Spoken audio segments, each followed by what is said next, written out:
Langsung gitu, Mbak Nina.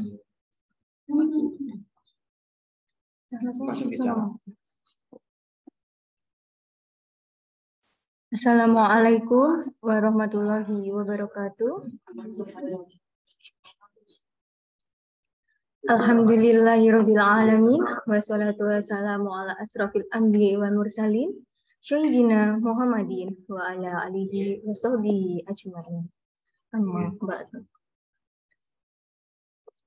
Yang terhormat Bapak Rektor Universitas Nahdlatul Ulama Sunan Giri, Bapak Kiai Muhammad Jauharul Ma'arif MPDI, yang kami hormati Bapak Wakil Rektor 1, Dr. Kiai Haji Muhammad Ridwan Hambali, LC.MA, Bapak Wakil Rektor 2, Dr. Kiai Haji Yogi Pranaiza, LC.MA, Bapak Wakil Rektor 3, Dr. Kiai Nurul Huda, MHI, Ibu Wakil Rektor 4, Dr. Hajah Iva Hoirianingrum, SE.MN. Yang kami hormati Direktur Kemahasiswaan, Alumni, dan Keagamaan, Bapak Muhammad Sahibul Fikri, MSN, serta Bapak Pemateri, Bapak Febri Rahman, dan Bapak Ibu dosen serta mahasiswa yang kami banggakan. Puji syukur kehadirat Allah Subhanahu wa Ta'ala atas rahmat dan hidayahnya pada kesempatan yang berbahagia ini, Senin 20 Februari tahun 2023, kita semua dapat berkumpul dalam acara sosialisasi program kreativitas mahasiswa PKN tahun 2023 Universitas Nahdlatul Ulama Sunan Giri dalam keadaan sehat walafiat. Salawat serta salam kita haturkan kepada junjungan Nabi Muhammad SAW yang kita nantikan syafaat-syafaatnya di hari akhir.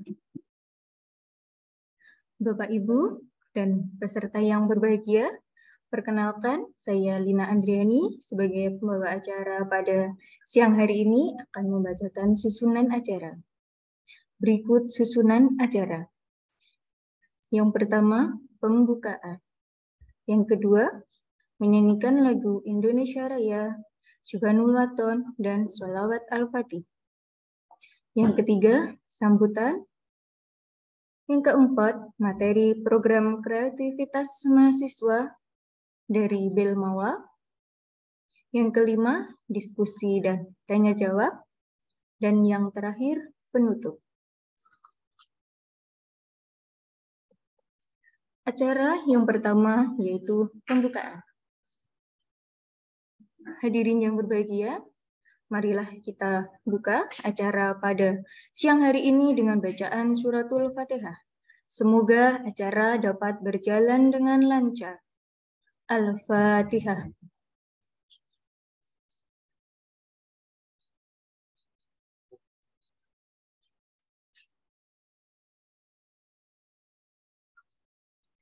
Acara selanjutnya yaitu melantunkan Sholawat Al-Fatih.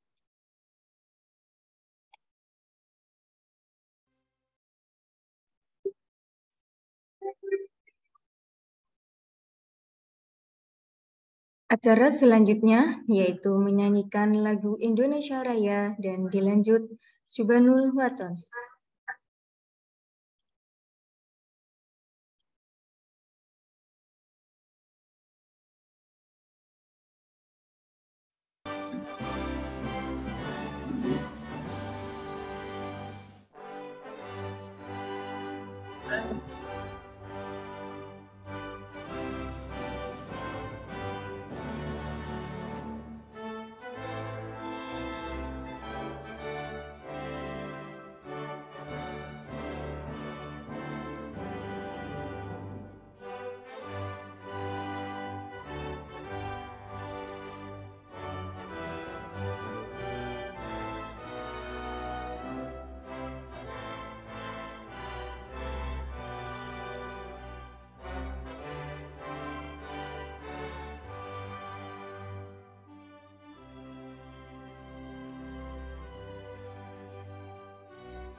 Baik, acara selanjutnya yaitu sambutan yang akan disampaikan oleh Bapak Wakil Rektor 3 Universitas Nahdlatul Ulama Sunan Giri. Kepada yang terhormat Bapak Dr. Nurul Huda MHI, dipersilahkan.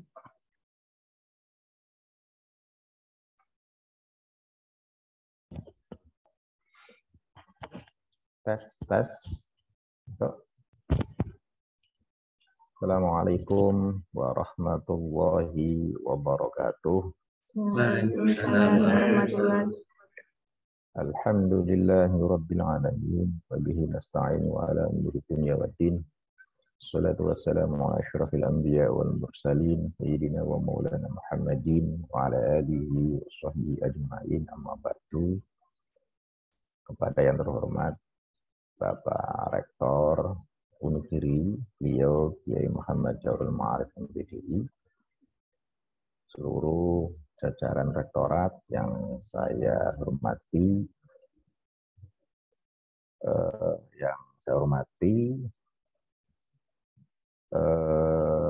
narasumber kita, beliau Bapak Febri Rahman dari Direktorat Pembelajaran dan Kemahasiswaan. Selamat datang Bapak di kampus kami, Wonogiri, di Bojonegoro ini. Semoga nanti kerasan, jadi nanti bisa berjam-jam, nanti bisa menyampaikan. Seluruh pimpinan yang hadir pada hari ini, baik dari fakultas, prodi, pasca sarjana, wabil khusus direktorat kemahasiswaan, alumni dan keagamaan. Jadi di sini direktoratnya sama, semangatnya sama Pak Febri Rahman. Jadi sama-sama direktoratnya. Jadi kalau di sini namanya di bawah di bawah koordinasi saya ini Direktorat Kemahasiswaan, Alumni dan Keagamaan.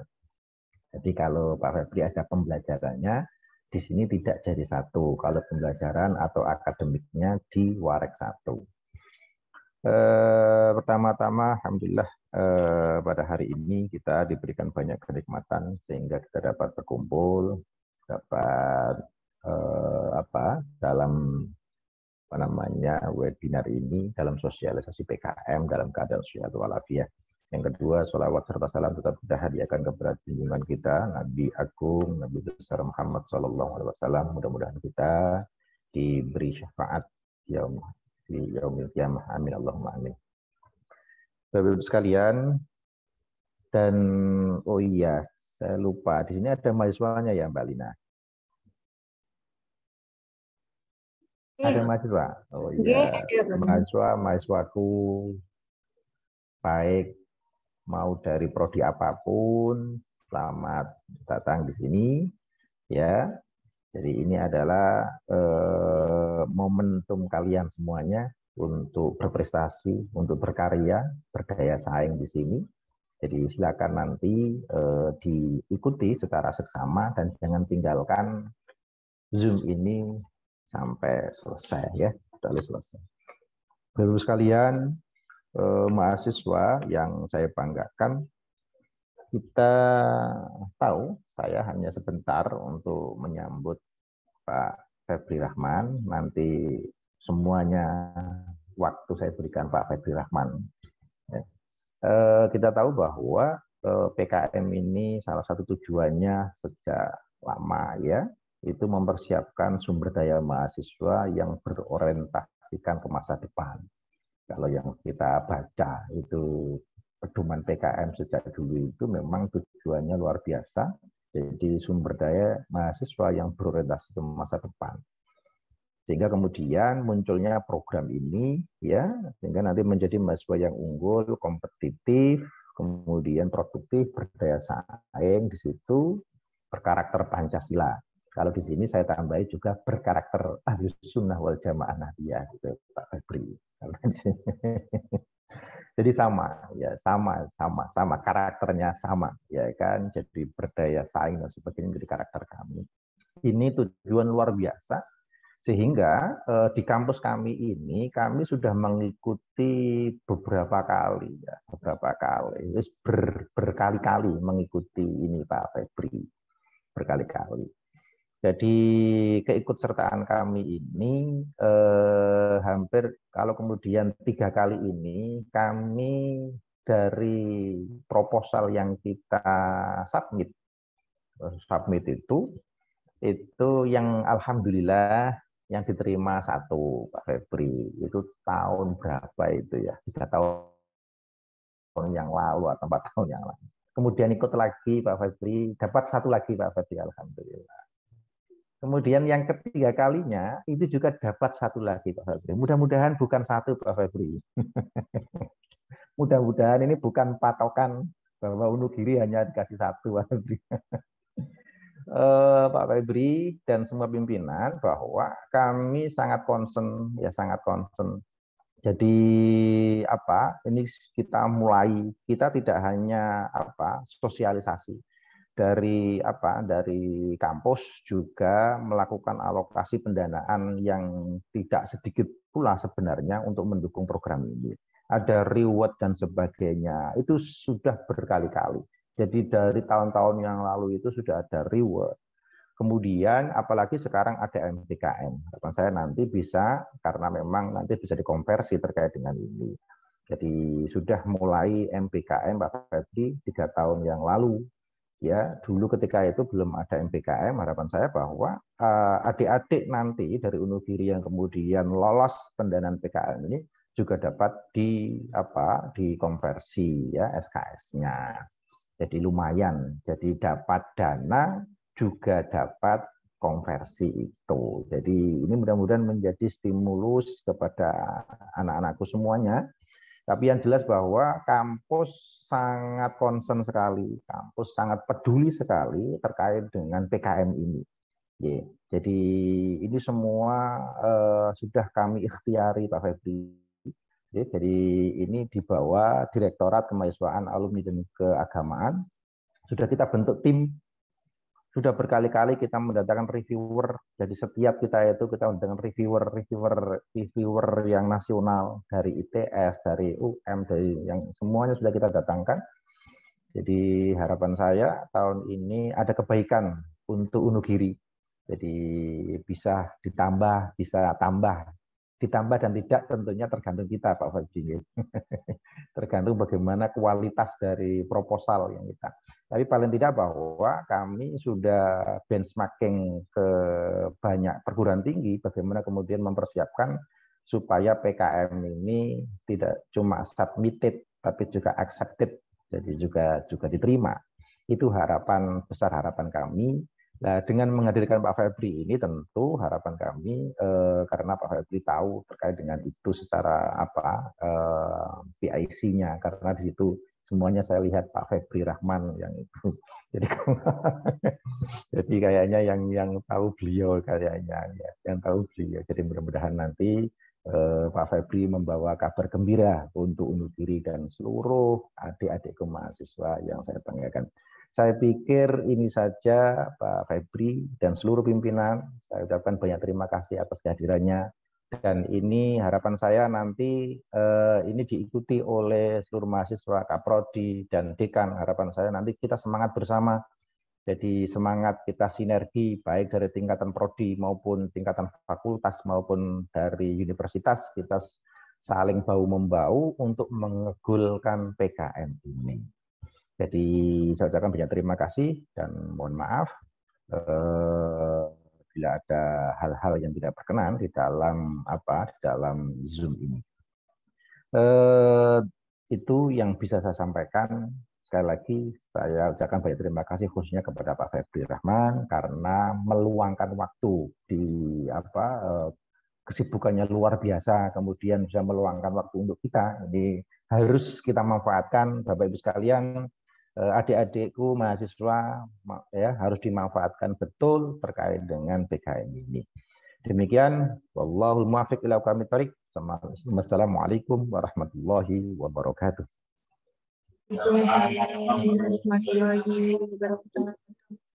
Terima kasih disampaikan Bapak. Acara selanjutnya yaitu materi program kreativitas mahasiswa yang akan disampaikan oleh Bapak Febri Rahman dari Belmawa. Kepada Bapak, waktu dan tempat kami persilahkan. Baik, terima kasih atas kesempatannya. Ya, Assalamualaikum warahmatullahi wabarakatuh. Waalaikumsalam.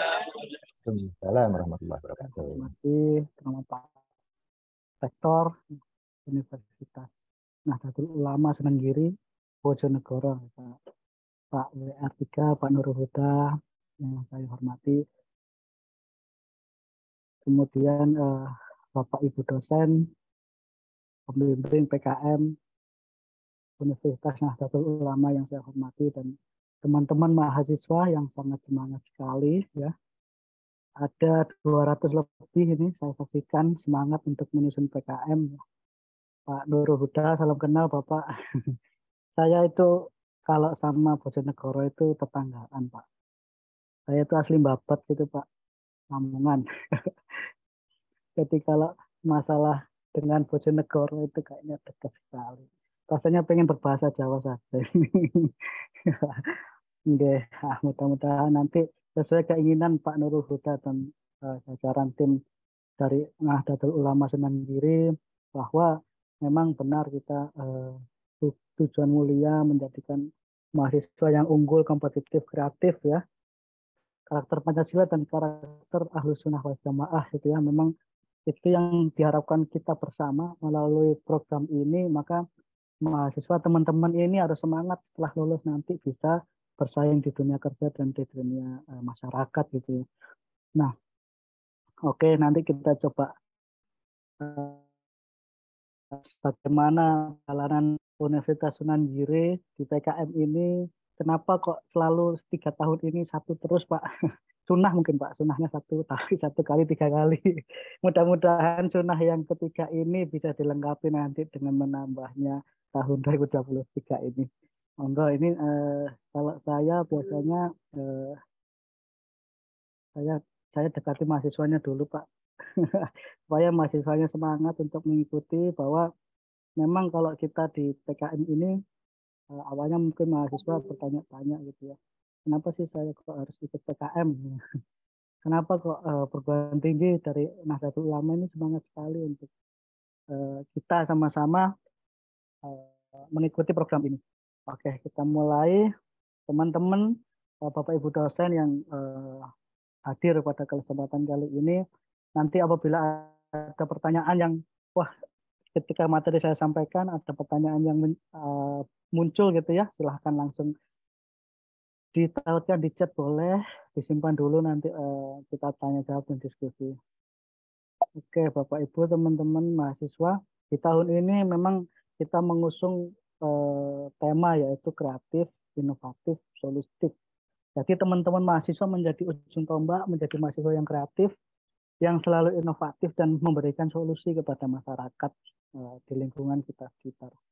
Nah, inilah menjadi tujuan mulia dari PKM, yaitu nantinya kita itu menggarap tentang kreativitas mahasiswa menjadi mahasiswa yang tahu dan taat aturan, sehingga nanti ketika mahasiswa tersebut teman-teman menyusun sebuah tugas akhir, menyusun sebuah tugas atau menyusun sebuah skripsi dan sebagainya, maka teman-teman itu harus mengetahui aturan itu terlebih dahulu, mengetahui rambu-rambu yang ada terlebih dahulu, sehingga nanti teman-teman juga harus bisa mengimplementasikan menjadi mahasiswa yang kreatif, yang selalu memiliki inovasi ya, menjadi objektif dan kooperatif. Jadi teman-teman nanti setiap melakukan sesuatu hal, baik tugas di kampus atau, maka teman-teman itu setelah mengikuti PKM diharapkan teman-teman bisa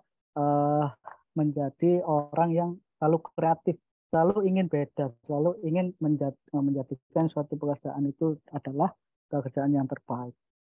Oke, di PKM ini banyak perguruan tinggi, bahkan 80% perguruan tinggi di Indonesia dalam naungan Dikti-Ristek itu sudah mengikuti PKM. Sehingga dengan antusias tersebut, maka banyak perguruan tinggi menganggap bahwa PKM ini adalah program yang praktis gitu ya teman-teman. Jadi ketika teman-teman mengikuti PKM, maka teman-teman akan diasah pengetahuan akademiknya. Teman-teman akan diasah kemampuan berpikirnya melalui proposal atau penyusunan program kreativitas mahasiswa. Ini teman-teman juga dilatih manajemen dirinya. Bagaimana teman-teman bisa mengatur waktu, mengatur jadwal untuk diskusi dengan teman, dengan kelompoknya, diskusi dengan dengan dosen pembimbingnya dan sebagainya. Dan teman-teman juga dilatih untuk kemampuan berkomunikasinya. Oke, teman-teman dengan tugas mulia ini ya, teman-teman juga bisa nantinya dapat bersaing di masyarakat, di dunia kerja, dan juga nantinya bisa menjadi mahasiswa lulusan yang utuh dan unggul. Nah, ini adalah bidang-bidang PKM yang kita tawarkan di tahun ini. Ada 10 bidang PKM, 2 diantaranya PKM pendanaan, yaitu teman-teman hanya mengusulkan sebuah artikel atau gagasan yang bagus akan kita berikan insentif. Namun di 8 skema lainnya itu adalah teman-teman mengusulkan sebuah ide kreatif sesuai bidangnya, kemudian kita yang bagus kita berikan pendanaan dan teman-teman dapat melaksanakan ide kreatifnya. Nah, kemudian 8 PKM itu apa aja yang pendanaan? Ada PKM riset, ya di sana untuk PKM riset adalah mengungkap bukti saintifik atas tradisi atau informasi baru. Jadi teman-teman yang senang di bidang penelitian maka dapat mengikuti di bidang riset. Ada riset eksakta yang eksak atau riset sosial humaniora yang bagi teman-teman yang sosial. Kemudian PKM penerapan iptek ya. Ini PKM dalam bidang solusi iptek teknologi atau manajemen bagi mitra profit. Jadi teman-teman punya sesuatu hal yang berhubungan dengan iptek, teman-teman mau mengabdikan iptek tersebut kepada mitra yang profit. Mitra profit itu contohnya ya orang UMKM, kemudian UD, PT gitu ya, atau kelompok-kelompok yang berorientasi pada profit, misalkan kelompok petani gitu ya, itu atau kelompok perkebunan, perikanan dan sebagainya. Yang penting kelompok tersebut kalau penerapan iptek ini kelompoknya berorientasi pada profit. Nah, di bawahnya lagi ada PKM pengabdian kepada masyarakat. Di sini sama seperti penerapan iptek, tetapi yang membedakan adalah mitranya non-profit, misal masyarakat, desa, kemudian kelompok anak-anak dan sebagainya. Yang penting tidak berorientasi kepada profit. Ini ya, mungkin perlu dibedakan apa sih karakteristik bidang PKM itu. Nah, yang selanjutnya adalah PKM Karya Cipta ya. Itu merupakan teman-teman membuat karya hasil konstruksi karsa yang fungsional. Jadi bentuknya sebuah prototipe dengan tingkat ipteksnya yang tinggi. Jadi teman-teman membuat produk prototipe yang tepat guna, yang fungsional. Kemudian yang selanjutnya adalah PKM karya inovatif. Karya berupa hasil karya yang fungsional satu banding satu. Bedanya apa? Yang Karya Cipta itu masih prototipe, masih perlu pengujian lebih lanjut. Yang karya inovatif ini merupakan produknya 1:1. Jadi produknya sudah siap dijual, siap diproduksi secara penuh, gitu ya. Kemudian ada PKM kewirausahaan. Ini adalah teman-teman yang suka dengan kewirausahaan. Tetapi di sini adalah kewirausahaan yang bermuatan iptek ya. Jangan sampai teman-teman di PKM kewirausahaan ini melihat karena di depan kampus banyak orang jual pentol dan pedas gitu ya. Ya itu dijadikan program kewirausahaan, tidak ada ipteknya kalau itu. Jadi dikhususkan PKM kewirausahaan ini adalah ada sentuhan ipteknya. Nanti monggo kalau misalkan teman-teman sudah ada judul PKM, silahkan nanti bisa dikonsultasikan juga. Jangan sampai juga menyaingi UMKM istilahnya. Kalau misalnya UMKM jual keripik, jual apa, jual mie, itu jangan sampai itu. Tapi teman-teman yang sudah mahasiswa, sehingga yang diharapkan adalah sentuhan ipteknya ya. Boleh itu ipteknya dalam produknya, atau ipteknya dalam proses membuat produk itu, sehingga ada kebaruan dan sebagainya. Kemudian video gagasan konstruktif. Ini adalah PKM yang nantinya teman-teman membuat video, tapi judulnya adalah tentang isu SDGs 17, isu SDGs atau isu nasional, dan solusinya bagaimana. Ya, yang senang membuat video silahkan nanti menyusun PKM video gagasan konstruktif. Kemudian yang saya sebutkan tadi berupa insentif, yaitu PKM artikel ilmiah dari teman-teman hasil dari kegiatan akademik, ya, misalkan berkelompok gitu ya, KKN, PPL atau magang dan sebagainya, membuat artikel ilmiah dan teman-teman dapat disubmit di sini.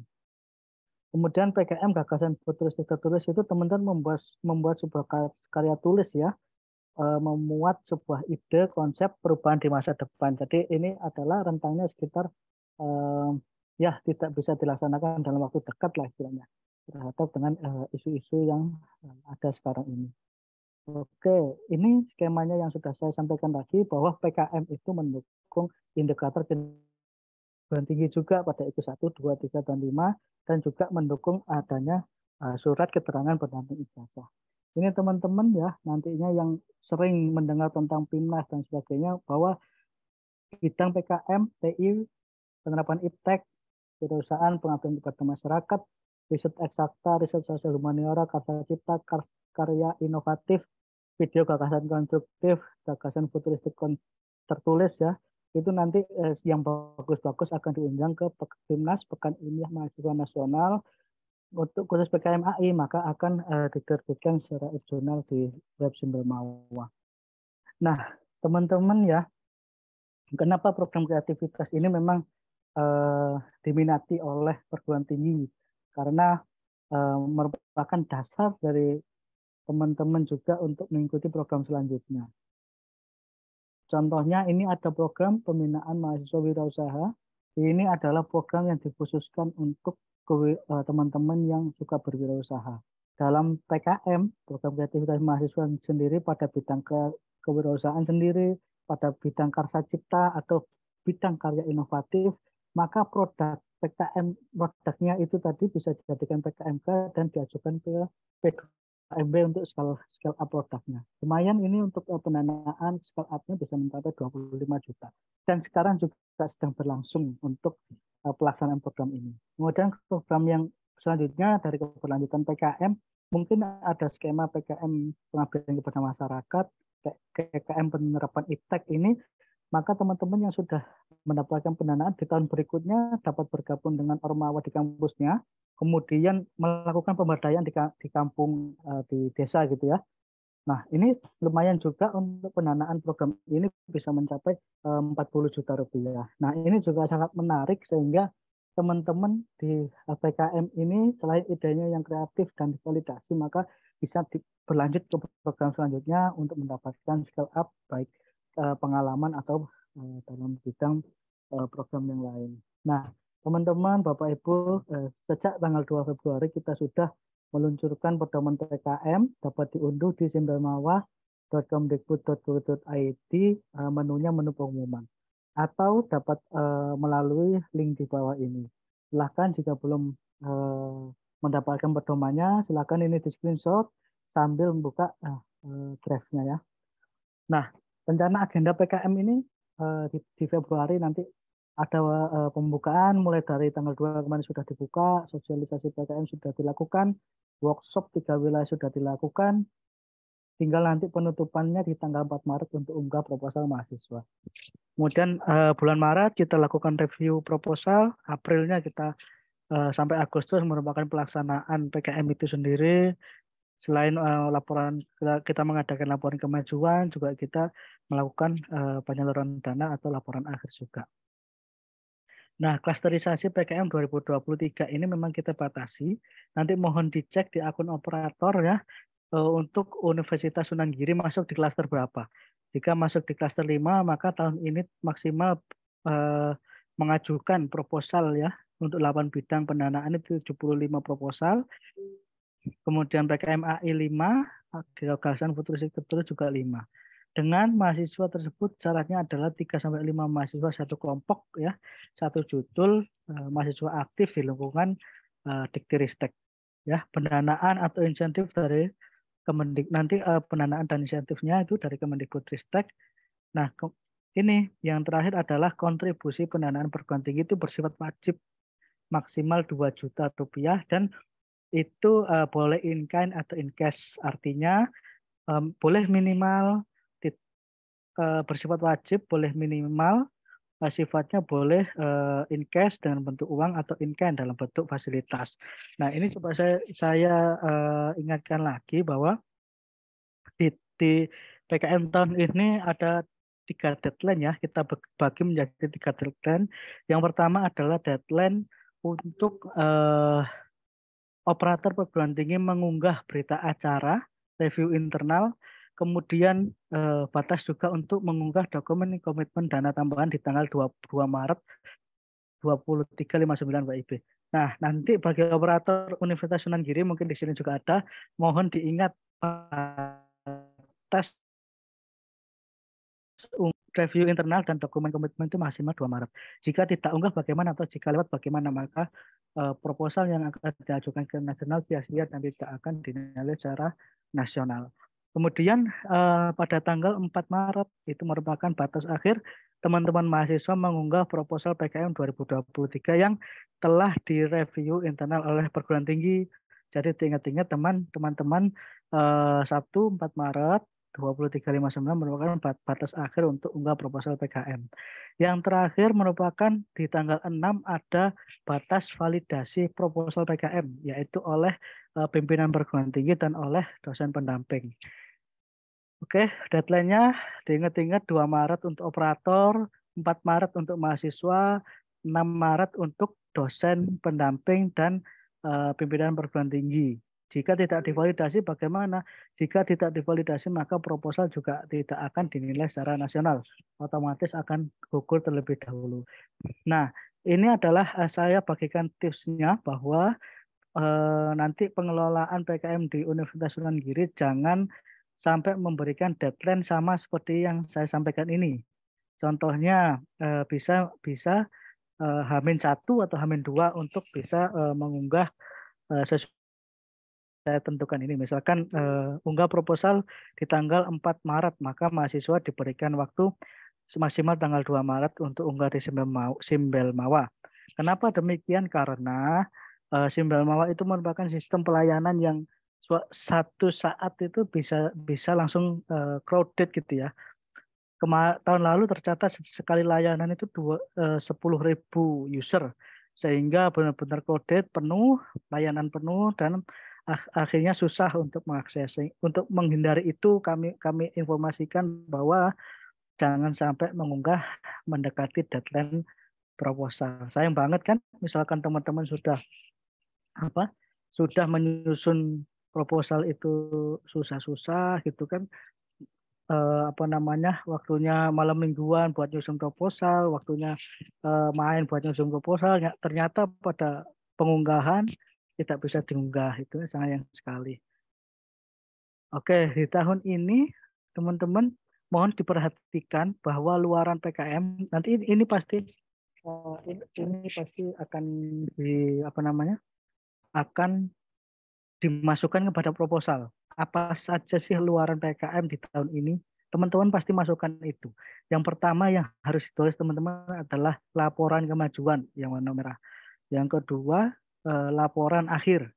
Yang ketiga, produk hasil PKM. Kalau yang hijau ini mohon disesuaikan dengan masing-masing bidang PKM. Contohnya yang riset nomor 3 ini ditulisnya adalah artikel ilmiah. Contohnya yang pengabdian masyarakat di sini adalah buku pedoman produk. Disesuaikan yang hijau. Dan yang terakhir mohon dapat ditulis juga akun media sosial. Nah, akun sosial media. Nah, ini yang harus ditulis. Kalau misalkan teman-teman tidak sesuai atau yang ditulis adalah tidak sesuai pedoman, maka bisa menjadi tertolak di tahap 1. Untuk tahun ini pendanaan adalah sampai 10 juta dari bawah. Nah, itu silahkan membuat RAB dalam rentang itu. Jika tidak dalam rentang itu bagaimana? Maka proposal akan ditolak, tidak lolos di tahap 1. Oke, inilah saya sampaikan tadi di tahun ini memang ada luaran baru, yaitu luaran tentang media sosial, di mana ini teman-teman nanti setelah mendapatkan pendanaan, maka teman-teman wajib untuk membuat akun media sosial, boleh Instagram, boleh TikTok, boleh YouTube atau Facebook. Nah, tujuannya apa? Seperti yang saya contohkan di sini ada tiga kelompok PKM di beberapa tahun lalu yang membuat sosial media ya di Instagram. Yang pertama Kerabat Tani dari Universitas Negeri Malang. Mereka sangat inspiratif sekali. Ada 2.500-an pengikut. Di sana tidak hanya mereka mempromosikan produknya. Kerabat Tani ini adalah sebuah platform web ya yang ada di yang ada di kelompok PKMKC ya. Di sana mereka tidak hanya promosi tentang webnya, tetapi juga di media sosial mereka memberikan mini edukasi gitu ya kepada masyarakat. Contohnya ada macam sistem hidroponik, ada jenis media tanam organik. Maka informasi sederhana ini jika dibaca oleh masyarakat sekitar gitu ya, masyarakat yang tertarik pada tumbuhan, maka dapat bermanfaat. Jadi sehingga PKM ini dapat bermanfaat, memberikan manfaat walaupun kecil kepada masyarakat di sekitar kita. Nah, yang kedua adalah produk Nevertonic adalah vitamin rambut ya, mencegah kerontokan. Di sini juga selain dia promosi tentang produknya, penjualan produknya, ya kan, dia juga memberikan sedikit informasi, contohnya bagaimana rambut itu tumbuh, apakah stres itu mempengaruhi dan sebagainya. Nah, ini juga mereka mendapatkan respon 6.800 sekian pengikut ya. Sehingga kalau misalkan 6.800 ini adalah orang-orang yang otomatis tertarik pada produk Nevertonic, bisa menjadi pelanggan dan database teman-teman yang nantinya di PKMK yang tertarik pada produknya. Ini di Nevertonic ini di TikTok juga sampai 11.000 juga viewer di satu postingannya. Nah, yang terakhir adalah Kerabat Tani, Serdadu Kumbang. Ini dari Universitas Yogyakarta juga, mereka itu terjun ke masyarakat, terjun ke daerah prostitusi, menggarap anak-anak yang di sana yang tidak tersentuh pendidikannya, maka mereka membuat sekolah gratis gitu untuk anak-anak mereka. Namun menariknya sekarang itu kelompok ini sudah menjadi komunitas di Yogyakarta. Dapat dibayangkan ya bagaimana berdampaknya gitu kan. Sampai saat ini komunitas tersebut bisa berjalan setiap tahun, ada kemudahan dan sebagainya. Nah, inilah yang kita harapkan bahwa mahasiswa PKM itu bisa memberikan solusi dan berdampak bagi masyarakat ya. Sehingga PKM ini melalui media sosial ini kami harapkan bisa dikenal oleh masyarakat. Oke, kita lanjut. Jadi teman-teman Bapak Ibu untuk mewujudkan sebuah PKM yang yang sukses gitu ya, kita memerlukan strategi bahwa atmosfer PKM di perguruan tinggi itu haruslah saling mendukung.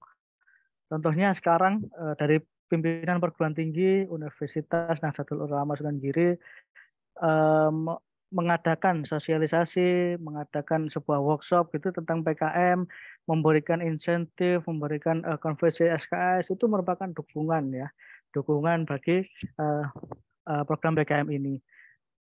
Dosen pembimbing pun juga begitu. Nanti teman-teman didampingi oleh dosen pembimbing, teman-teman juga di sini dosen pembimbing sangat antusias sekali untuk mengikuti PKM ini, dan mahasiswa harus semangat dalam menyusun proposal.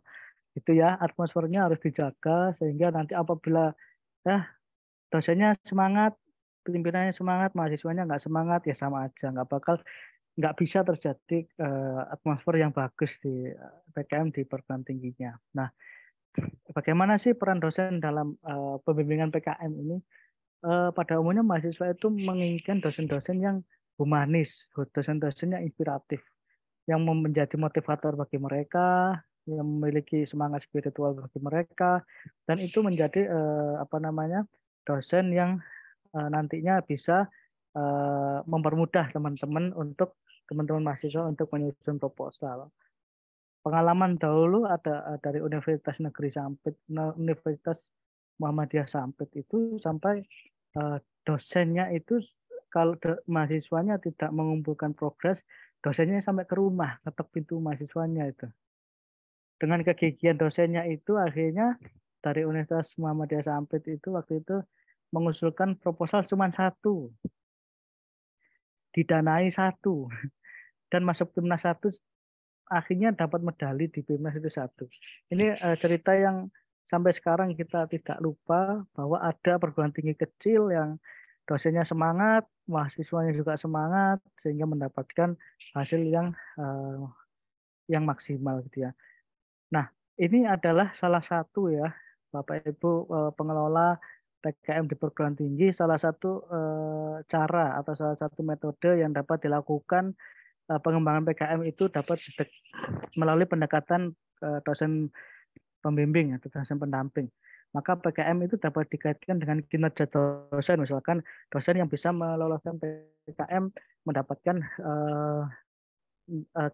kinerja dosennya yang bagus atau mendapatkan insentif dan sebagainya. Nah, itu juga menjadi apa ya?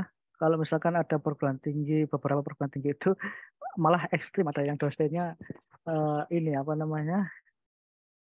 yang menduduki pejabat struktural di perguruan tinggi itu wajib meloloskan pendanaan PKM. Wah, itu yang sehingga banyak dosen yang semangat gitu ya.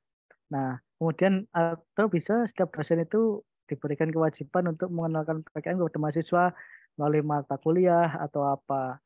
Dan banyak perguruan tinggi yang juga mencari ya mata kuliah yang outputnya adalah PKM. Jadi misalkan di akhirnya nanti silahkan tugasnya menyusun proposal PKM. Biasanya di mata kuliah perusahaan atau mata kuliah metode penelitian dan sebagainya. Nah, kita next. Nah, pengembangan ya, pengembangan PKM itu bisa juga dapat dilakukan dengan melalui pendekatan mahasiswa gitu. Kemudian atau perguruan tinggi mengenalkan PKM ke mahasiswa baru di setiap tahunnya. Kemudian PT menerapkan sistem insentif gitu ya. Misalkan ya tadi sudah disampaikan bahwa ada rewarding kepada mahasiswa yang mendapatkan pendanaan dan sebagainya. Ini cukup bagus. Atau bisa HIMA, BEM, HMJ dan sebagainya itu memasukkan PKM sebagai bagian dari program kerjanya, kan bisa mahasiswa biasanya membuat program kerja pengabdian kepada masyarakat, itu juga bisa dimasukkan. Kemudian atau mahasiswa-mahasiswa yang mempunyai ikatan di kampus penerima beasiswa itu disarankan untuk bisa menulis proposal PKM. Nah, ini kalau misalkan pendekatan melalui kurikulum tadi ya bisa tugas akhir mahasiswa dapat diminta untuk membuat proposal PKM riset, penerapan iptek, karya cipta, atau mata kuliah kewirausahaan biasanya yang umum nih. Nah, itu biasanya outputnya bisa bisa proposal PKM. Nah, peran dosen nanti ketika PKM adalah mendampingi, mengarahkan teman-teman mahasiswa, membantu, memberikan solusi, ya kan, memberikan motivasi, ini yang penting, memberikan feedback kepada mahasiswa, dan Bapak Ibu dosen diminta untuk memantau hasil pelaksanaan PKM. Teman-teman, Bapak Ibu sekalian, saat ini kita memang dalam tahap penyusunan proposal dan tahap seleksi perguruan tinggi. Ya, nantinya teman-teman menyusun proposal, kemudian diajukan ke perguruan tingginya masing-masing. Maka perguruan tinggi akan menyeleksi sehingga nanti perguruan tinggi akan mengizinkan untuk proposalnya diunggah secara nasional. Setelah diunggah secara nasional, divalidasi, dan kami akan menyeleksinya menjadi dua tahap ya, seleksi administrasi dan seleksi substansi. Seleksi administrasi nanti benar-benar strict gitu ya, kesalahan sedikit pun tentang administrasi maka proposal teman-teman akan ditolak di sana. Yang kedua substansi. Setelah lolos administrasi maka diseleksi substansi. Bagaimana ide teman-teman, bagaimana apa yang dimasukkan di proposal teman-teman dan sebagainya. Nah, ide yang dimasukkan ini yang bagus maka akan mendapatkan pendanaan oleh Belmawa. Jadi pendanaan tersebut ya teman-teman setelah didanai pelaksanaan PKM dilakukan maka yang baik akan diundang menuju Pekan Ilmiah Mahasiswa Nasional. Oke, ini adalah alur pengajuan proposal PKM ya. Tadi teman-teman mengajukan proposal ke kampus, dari kampus akan dinilai secara internal ya. Jika lolos review dari kampus, maka teman-teman akan mendapatkan akun diberikan oleh operator sesuai dengan judul yang diinputkan. Kemudian teman-teman wajib untuk unggah proposal ke Simbelmawa. Proposal tersebut juga wajib dilakukan validasi oleh dosen dan pimpinan perguruan tinggi sehingga proposal akan terunggah secara nasional dan siap untuk dinilai oleh kita. Nah, ini adalah tampilan Simbelmawa bagi teman-teman Bapak Ibu yang belum membuka, maka Simbelmawa adalah tampilan seperti ini. Webnya adalah simbelmawa.kemdikbud.go.id. Ini merupakan platform atau sistem yang sebagai proses finish PKM dari pengusulan sampai laporan akhir nanti. Jadi ketika teman-teman nanti pasti familiar ya sering menggunakan Simbelmawa untuk pelaksanaan PKM ini. Nah, di Simbelmawa sendiri ada 4 peran akun ya. Akun untuk PKM ini. Yang pertama akun operator. Akun operator bertugas untuk mendaftarkan judul mahasiswa, mendaftarkan nama mahasiswa melalui akun operator. Kemudian juga sebagai manajemen perguruan tinggi. Akun pimpinan ini digunakan untuk memvalidasi proposal yang akan diajukan secara nasional. Dosen pendamping juga memvalidasi proposal dan juga nantinya ketika didanai maka dosen pendamping di sini memberikan validasi untuk dapat diajukan secara nasional dan memvalidasi untuk pelaksanaan logbook ya, logbook harian teman-teman mahasiswa nanti. Nah, di akun mahasiswa nanti tugasnya adalah melengkapi identitas, ya kan, kemudian mengecek pengesahan, mengunggah proposal dan mengisi logbook. Oke. Nah, ini adalah peran akun masing-masing akun tadi. Akun operator sudah berperan di awal ya, mengajukan akun. Kemudian akun mahasiswanya berperan di sini, unggah proposal dan melakukan updating identitas ya.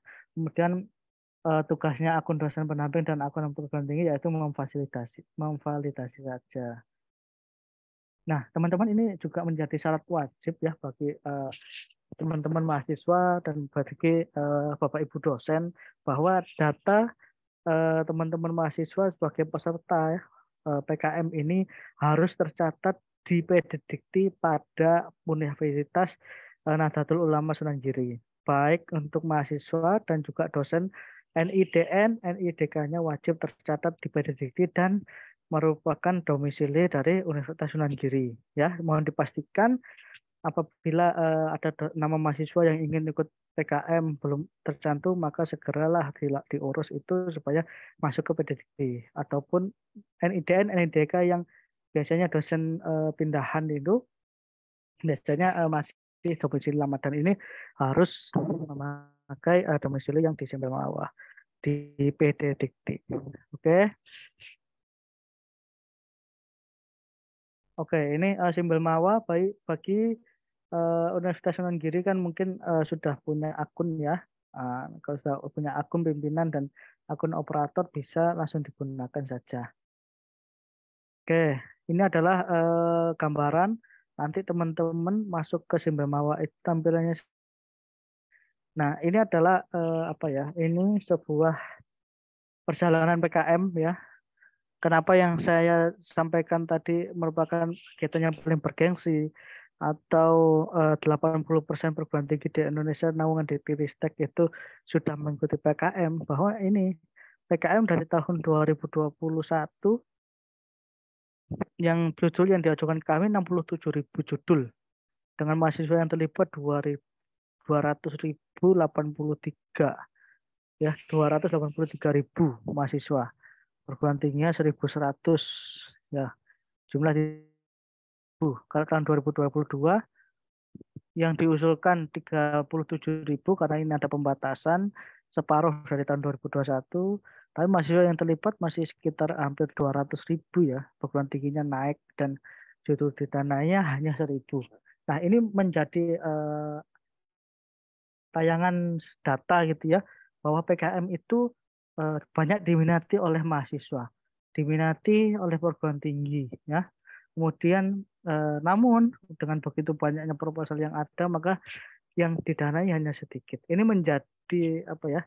Tolak ukur teman-teman susun proposal nanti, jangan berkecil hati, harus semangat. Intinya teman-teman itu harus lebih baik dari teman-teman di kampus lain untuk mendapatkan pendanaan ini.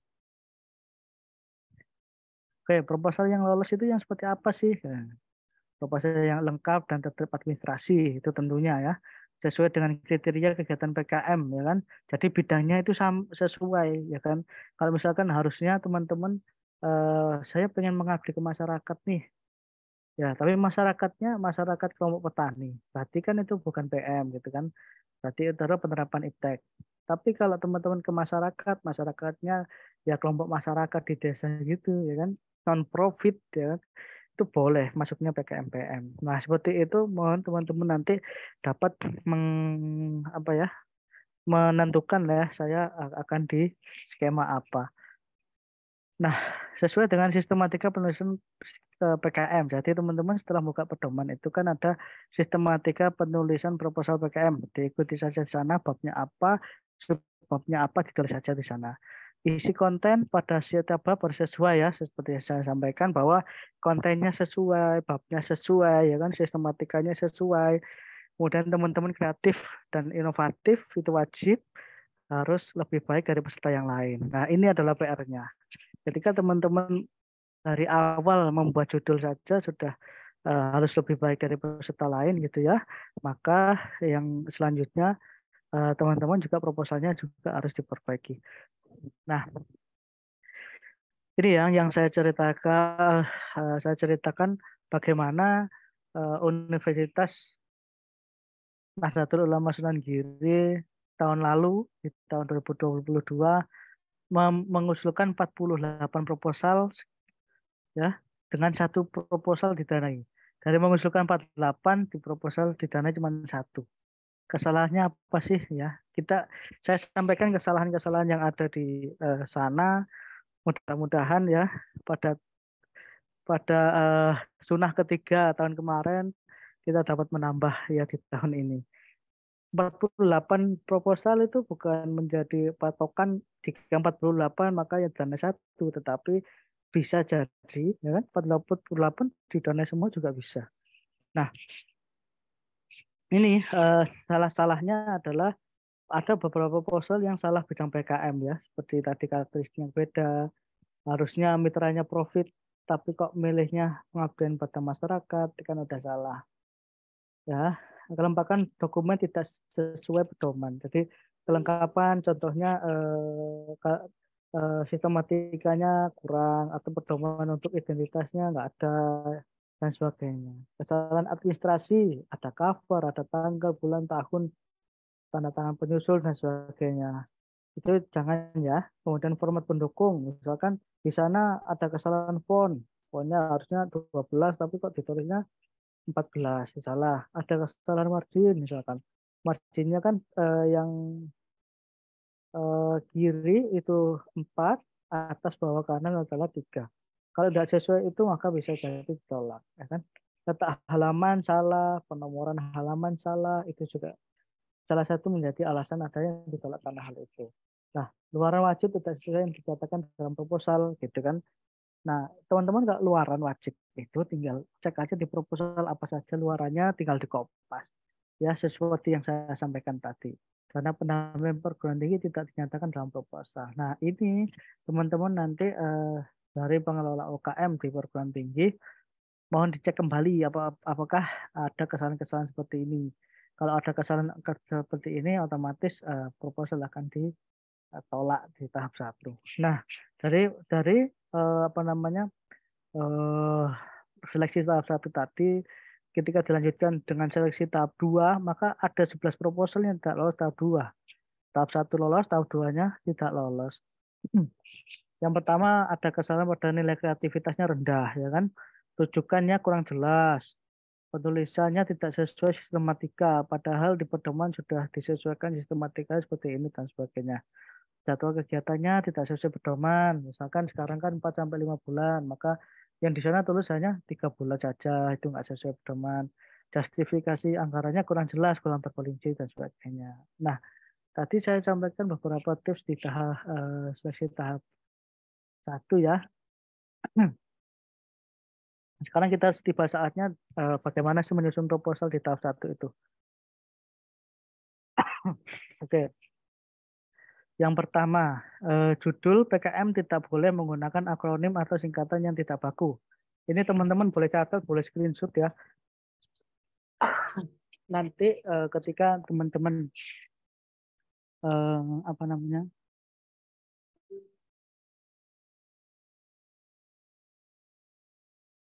ketika teman-teman nanti menyusun sebuah proposal, maka tinggal cek aja di sini ya, checklist. Yang pertama, judul PKM tidak boleh menggunakan akronim atau singkatan yang tidak baku dan hanya diperbolehkan maksimal 20 kata. Ingat, judulnya maksimal 20 kata. Kurang boleh, lebih jangan.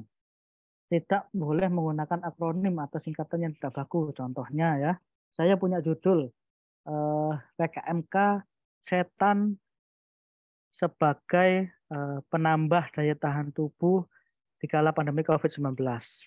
Nah, muncul pertanyaan ambigu kan, atau yang tidak baku kan. Setan yang seperti apa yang bisa meningkatkan imun? Setelah dibaca-baca, oh ternyata setan adalah minuman saset berbahan dasar ketan. Jadi kalau misalkan teman-teman ada sebuah singkatan atau nama produk gitu ya kan, biasanya kan teman-teman mahasiswa sangat kreatif gitu membuat nama produknya. Jika ada singkatan, maka teman-teman wajib hukumnya untuk menjelaskan arti singkatan itu pada judul. Oke ya, mengerti ya untuk judul ini. Nah, yang kedua, cover dan halaman pengesahan dientrikan secara interaktif pada simbol bawah. Saya ilustrasikan seperti ini. Nah, biasanya kan teman-teman membuat sebuah proposal itu ada yang namanya cover sama halaman pengesahan. Untuk PKM ini, teman-teman cover sama halaman pengesahan wajib untuk dihilangkan terlebih dahulu. Bagi yang sudah menyusun proposal, sudah membuka filenya, apabila ada halaman pengesahan di filenya, apabila ada cover di filenya, maka sekarang juga hapus itu. Yang di-upload apa saja? Yang di-upload dari daftar isi, halaman inti itu adalah pendahuluan sampai daftar pustaka, kemudian lampiran. Yang di-upload ini, yang hijau. Cover sama halaman pengesahan mohon dapat dihapus sekarang juga. Oke, ngerti ya? Lalu cover sama halaman pengesahannya di mana? Ya, nanti cover sama halaman pengesahan yang meliputi judul PKM, jenis PKM, nama, NIM, tim mahasiswa, perguruan tinggi, dan tahun itu dientrikan secara langsung, diketik gitu ya, diketik di simbol bawah oleh operator atau oleh mahasiswa itu sendiri. Oke.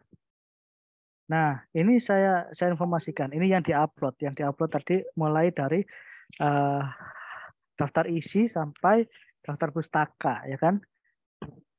Filenya berbentuk PDF, ya.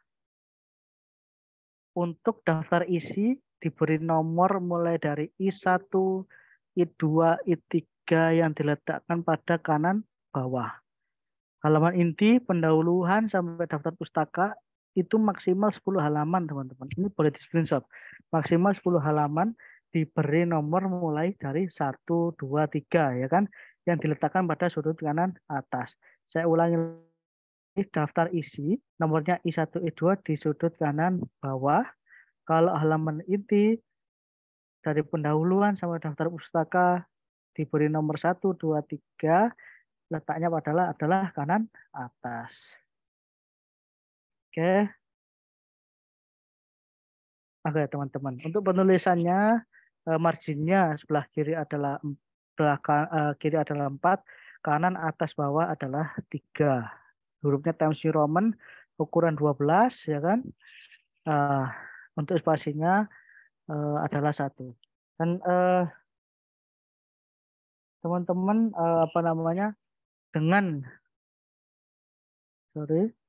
penamaan filenya ini ya, mohon diperhatikan nama ketua, nama perguruan tinggi dan sebagainya sesuai bidang PKM untuk kemudian divalidasi oleh pimpinan perguruan tinggi dan dosen pendamping. Maksimal filenya 5 MB ya, timnya 3 sampai 5. Nah, satu dosen ini biasanya tanya, satu dosen boleh membimbing berapa orang, Mas? Boleh apa namanya? Membimbing maksimal 10 judul yang diajukan ya. Nah, ini adalah ilustrasinya tadi. Ini adalah tips Bapak Ibu teman-teman nanti kalau pengen nilainya tinggi, maka tipsnya adalah lihatlah form penilaian proposal apa saja yang akan dinilai pada proposalnya dan bobot berapa saja yang akan diberikan kepada proposal itu. Maka kok teman-teman wajib mengecek dan memberikan penekanan terhadap apa namanya proposalnya. Nah, tiba saatnya kita setelah seleksi administrasinya udah oke ya, udah bagus, lolos tahap 2 ya kan. Nanti di tahap 2 juga lolos, maka kita akan memberikan pendanaan bagi proposal yang bagus. Oke, di tahun lalu kan PKM RE ya, Universitas Sunan Giri mendapatkan pendanaan di PKM RE 1 proposal saja. Oke, kemudian setelah mendapatkan pendanaan, teman-teman juga wajib untuk mengecek jadwal PKM ya. Kalian akan melakukan apa saja. Ini jadwal tahun lalu, tahun ini akan rilis ketika teman-teman nanti sudah ada pengumuman untuk pendanaan. Nah, pelaksanaan PKM yang didanai itu wajib hukumnya memenuhi janji sesuai proposal yang telah didanai. Jadi teman-teman menulis apa, maka teman-teman juga wajib ketika pendanaan nanti akan melaksanakan sesuai dengan proposal yang diajukan. Nah, ini nanti teman-teman sebenarnya stepnya sampai pendanaan, tapi ini coba saya spill dulu. Ketika setelah pendanaan nanti teman-teman ngapain saja, bisa mencatat logbook, mencatat laporan kemajuan, logbook keuangan, logbook kegiatan mengikuti PKP 2 adalah penilaian kemajuan pelaksanaan PKM secara daring ya, itu seperti Monef gitu ya. Kemudian teman-teman juga diwajibkan mengunggah laporan akhir, kemudian yang bagus akan diundang ke PIMNAS. Berikut ini adalah contoh waktu kita Monef ya, penilaian kemajuan pelaksanaan PKM secara daring ya. 20 akun Zoom serentak, 20 akun Zoom 2 minggu ya serentak, seluruh peserta PKM akan kita apa namanya Monef. Nah, oke. Nah, ini adalah yang sesuai saya informasikan tadi, tips untuk mendapatkan nilai laporan kemajuan baik ada yang ada di form penilaian. Ini adalah form penilaian presentasi ketika PKP 2 yang bagus pelaksanaan dan penilaian PKP 2-nya maka akan diundang ke PIMNAS. Nah, di PIMNAS ada apa saja? Di sana ada untuk presentasi, ada penghargaannya. Jadi kita kumpulkan mahasiswa-mahasiswa yang pelaksanaan kegiatannya bagus di suatu tempat ya kan, akan melaksanakan presentasi, akan membuat poster, pameran poster. Nah, kemudian juga ada penghargaan terhadap peserta terfavorit. Terus sekali atmosfer PIMNAS ini adalah tercatat PIMNAS di tahun 2031 di UNY, sangat antusias sekali. Mudah-mudahan bendera Wonogiri ada di sana nantinya di tahun ini ya. Ini juga UNY, ini di Bali ya teman-teman. Ini PIMNAS waktu itu di Bali ke-32. Ini orang ini mahasiswa semua teman-teman, bukan mau lihat tari kecak ya. Ini mahasiswa semua. Ada dosen pembimbing juga, sangat meriah sekali. Ini PIMNAS di UGM ya. Waktu itu masih pandemi ya, kelihatan masih bermasker semua. Tahun 2020, 2021, PIMNAS di Universitas Sumatera Utara juga masih daring. Ini adalah gambaran bagaimana pameran poster dilaksanakan ya. Nanti teman-teman juga bisa melihat kumpulan poster-poster yang bagus ini dan menjadi juara bisa dilihat di Simbel Mawa juga di akun di menu pengumuman. Ini kemarin tahun lalu di 2022 di Universitas Muhammadiyah Malang. Sangat meriah sekali, banyak yang hadir di sana. Ini adalah gambaran dari siapa saja sih juara umum PIMNAS ya. Didominasi oleh Universitas Gadjah Mada 4 tahun dari 2018 dan tahun kemarin baru pindah ke Pertanian Bogor. Teman-teman, Bapak Ibu sekalian, demikian pengantar dari saya, materi yang saya sampaikan tentang teknis pelaksanaan dan PKM disediakan apa saja. Saya lebih senang untuk diskusi dan dapat bertanya jawab langsung terkait dengan teknisnya, langsung permasalahan yang ada. Nanti juga dapat informasi dapat dilihat di simbelmawa.kemdikbud.go.id atau Instagram nih mahasiswa teman-teman yang aktif Instagram, daripada dibuat nyekrol ya yang yang di Instagram, maka bolehlah mampir sekali untuk melihat informasi di @kemahasiswaan.dikti, ada tips-tips PKM dan segala informasi terkait dengan PKM.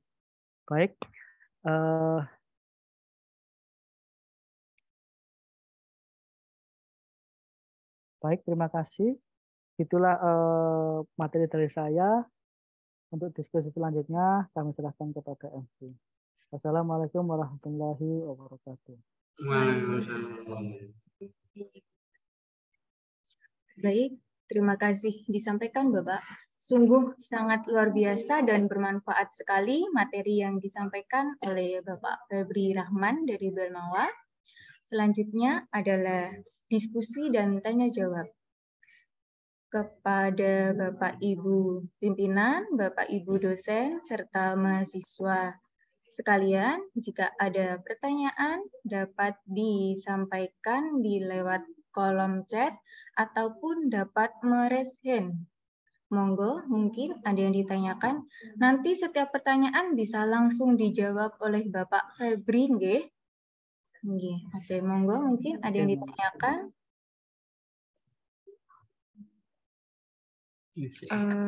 Di kolom chat mungkin bisa dicek, Bapak.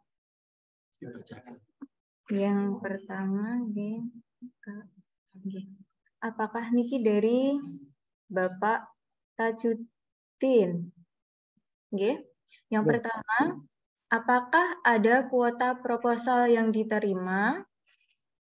Yang kedua, apakah ada pembagian kuota per bidang PKM yang diterima Belmawa?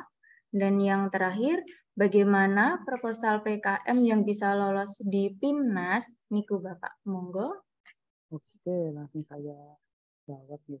Jadi apakah ada kuota proposal yang diterima? Memang kita biasanya seluruh proposal PKM itu kita ambil nilainya, kita ambil passing grade-nya gitu ya.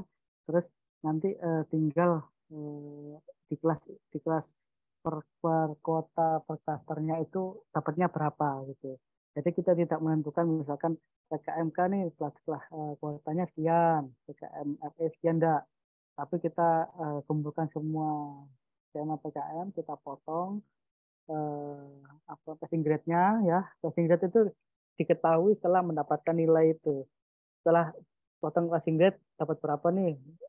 Cukup nggak pendanaan dari Belmawa untuk mendanai ini? Ketika kurang maka passing grade-nya diturunin lagi sampai kuota pendanaan itu dipenuhi gitu ya. Oh ini udah dapat nih sekian, baru kita lihat PKMK dapat berapa, PKM riset dapat berapa, gitu ya. Tapi mungkin ini yang diarahkan adalah peluang lolosnya di bidang apa gitu ya. Yang banyak didanai itu riset karena nilainya biasanya tinggi-tinggi, ya kan. Kemudian yang banyak ditolak biasanya PKMK. Setiap tahun itu bisa 20.000 sendiri PKMK, tapi yang didanai ya itu nggak terlalu banyak. Jadi mungkin itu apa namanya 1-2 sudah terjawab sepertinya ya.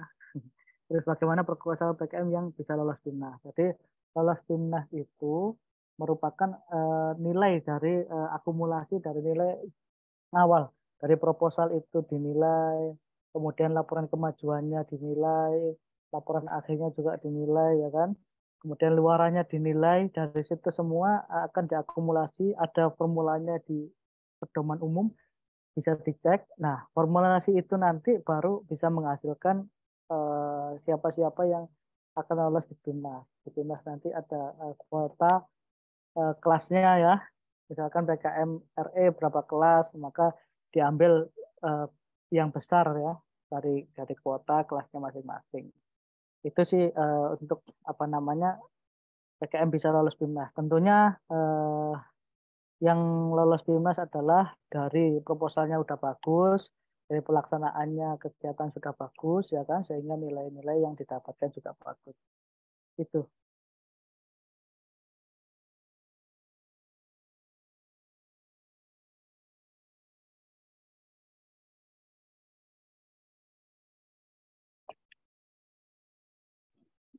Baik, Oke. terima kasih Bapak.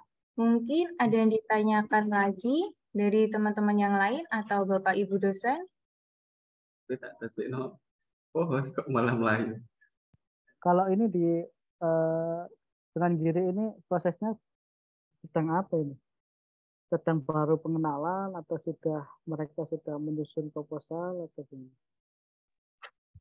Sudah mulai proses penyusunan proposal ini Bapak. Oh, berarti harusnya sudah punya judul nih teman-teman. Kalau sudah punya judul, boleh nih salah satu apa gitu. Nyampaikan judul ini gimana gitu. Kita ulas satu-satu.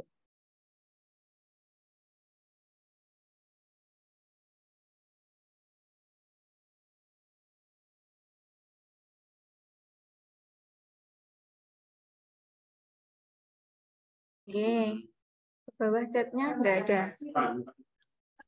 Nggak ada, masih malu-malu. Nggak apa-apa. Oke, monggo. Itu siapa yang Baik, isi pertanyaan.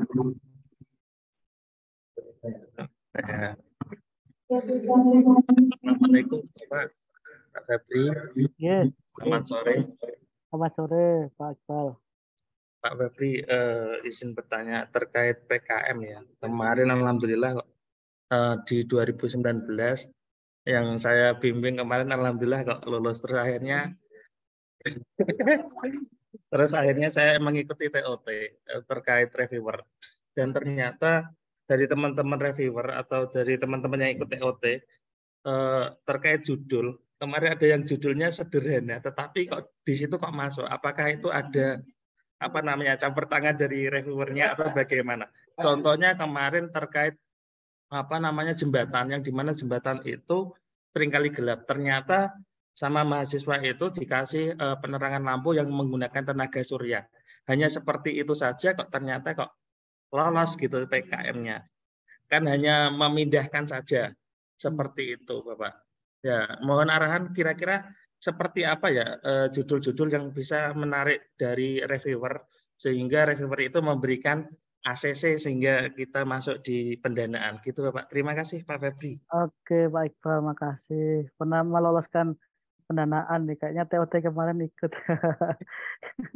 Iya, jadi memang ya apa namanya kalau kita lihat dari judulnya sebenarnya banyak yang apa namanya judul-judul itu sederhana, tetapi isinya lebih bisa meyakinkan reviewer.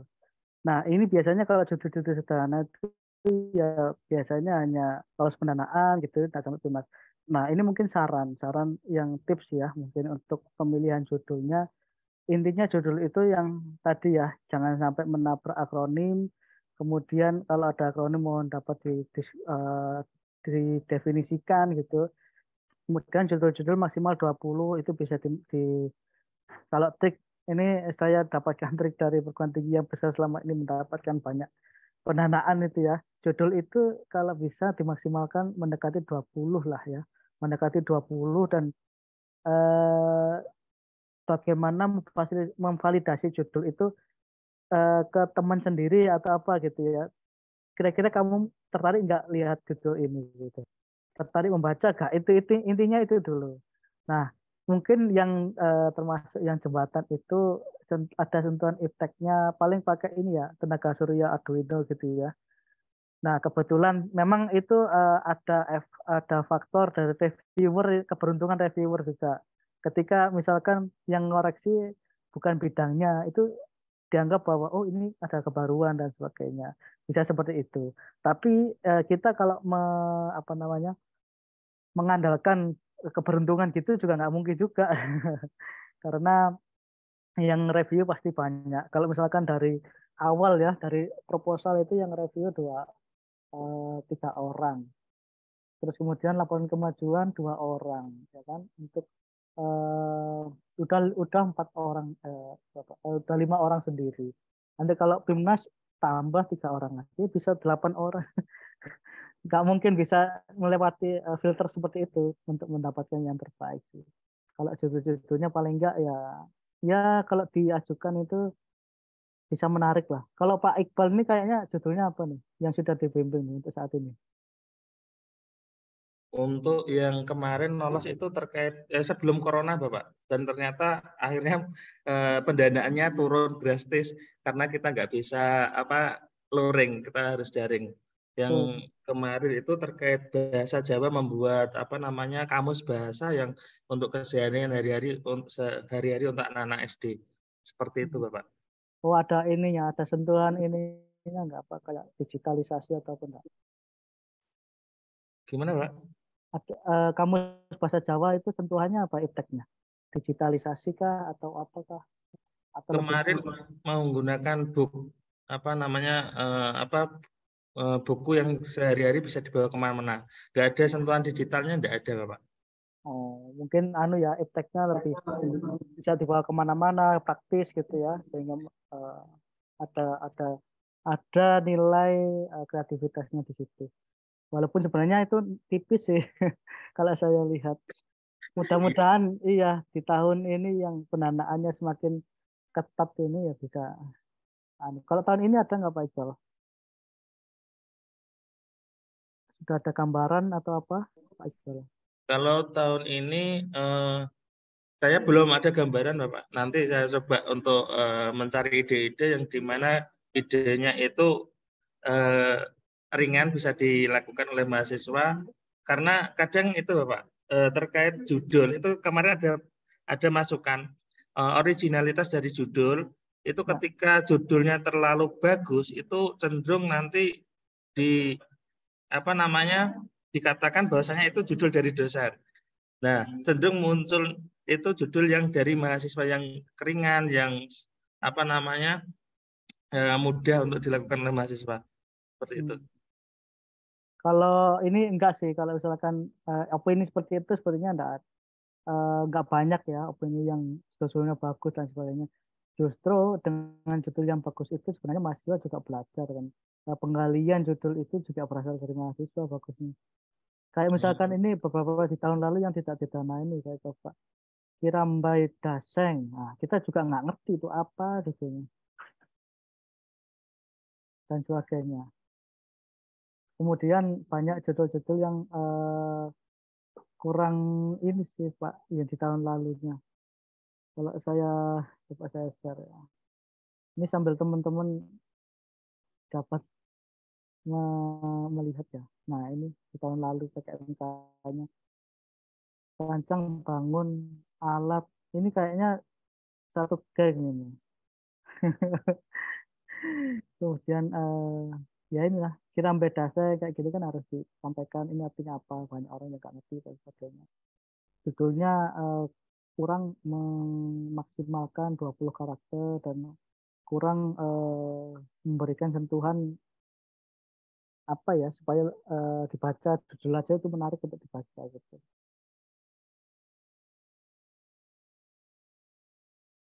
Baik, terima kasih Bapak. Mungkin ada pertanyaan lain lagi dari Bapak, Ibu, dosen, ataupun mahasiswa. Mungkin ada yang ditanyakan. Kita bertemu di kesempatan yang sangat baik ini. Ya, baik. Terima kasih. Reset, tapi Gia dulu ya.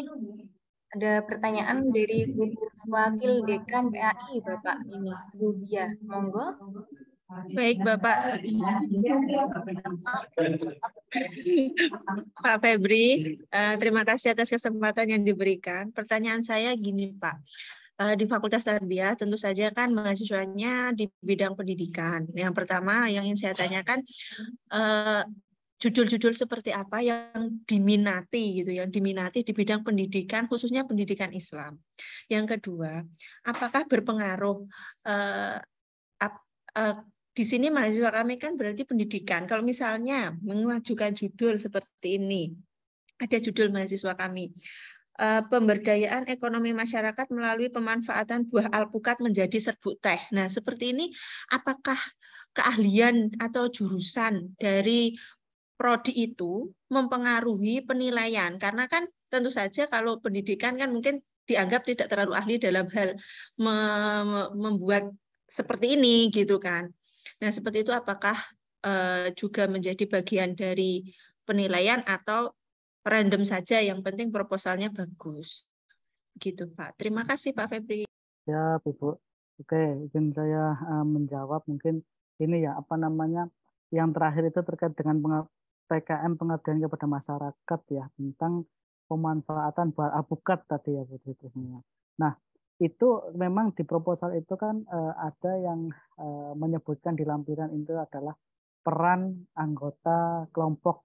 Nah, di sana itu di peran anggota kelompok itu apa namanya nanti mahasiswa ini berperan di pelaksanaan PKM-nya sebagai apa. Nah, ketika nanti dilihat oleh reviewer di sana, maka itu bisa menjadi dasar bahwa pelaksanaan PKM ini benar-benar dijalankan enggak, maksimal enggak di sana. Nah, ketika pengabdiannya seperti itu, memang diharapkan ada mahasiswa yang berasal dari pertanian gitu dan sebagainya. Nah, kalau misalkan seperti itu pasti terlihat lemah untuk pelaksanaan PKM-nya karena mahasiswanya sendiri kurang untuk apa namanya melaksanakan kegiatan terkait dengan apa namanya tadi alpukat. Tetapi mahasiswa tersebut juga bisa memberikan informasi di sana, misalkan terkait dengan alpukat ada saudari A gitu ya, ahli dalam apa selain kuliah bidang pendidikan, ahli dalam perkebunan, apa orang tuanya atau dia sehari-hari juga berkebun di sebuah alpukat gitu ya, maka bisa atau nanti apa namanya dikarenakan misalkan contohnya di kampung atau masyarakat sasarannya itu berupa banyak menanam pohon alpukat gitu kan, sehingga kita memberikan solusi tadi ya, solusi yang disampaikan oleh Ibu, dan mahasiswa tersebut memberikan sosialisasi, memberikan pengabdian dengan metode dalam bidang pendidikan, pendekatannya dalam bidang pendidikan. Misalkan mengajar ya kan. Kalau mengajar itu supaya murid itu lebih mudah dipahami seperti apa, maka ilmu iptek pendidikannya lah yang muncul di situ. Itu. Atau nanti yang tadi tanya juga tentang judul-judul yang biasanya dari pendidikan itu munculnya apa? Biasanya kalau pendidikan itu kebanyakan kalau misalkan menggunakan media pembelajaran, Bu. Pakai media pembelajaran, yang pertama kalau media pembelajaran itu banyak bidangnya, contohnya di BKMK. Jadi mahasiswa membuat media pembelajaran untuk dijual. Nah, itu kan pasti ada hitungan ipteknya. Atau mereka membuat media pembelajaran untuk masyarakat atau sekolah di mana gitu ya, sekolah SD atau apa, itu bisa menjadi PKM pengabdian kepada masyarakat. Nah, kemudian atau apa namanya, dia membuat sebuah media pembelajaran yang bisa untuk apa namanya, bisa untuk diproduksi secara massal gitu ya, 1:1 bisa ke KI. Gitu. Atau dengan sentuhan impact yang tinggi, maka juga bisa memunculkan prototipe sebuah media pembelajaran dimasukkan ke KC. Jadi banyak, tergantung kita nanti pendekatannya ke bidang apa gitu. Mungkin gitu. Tapi biasanya kalau pendidikan kebanyakan ke pengabdian kepada masyarakat gitu ya, melalui ilmu atau metode yang dimiliki oleh mahasiswa tersebut dapat diarahkan ke masyarakat dalam pengajaran suatu hal gitu. Baik, mungkin Bu Gia ada tanggapan atau pertanyaan lagi? Budiah ya ini, namanya Sutrisna. Oke, Ibu Gia Bapak namanya. Budiah, Sampun nggih? nggih. Ya, sampun. Oh, selanjutnya. Oh, ya sudah, terima kasih. Terima kasih Pak Febri. Semoga Nggih, amin.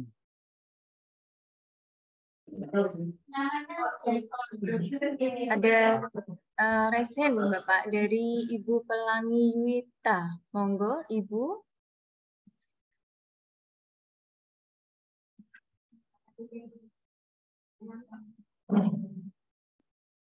Ibu.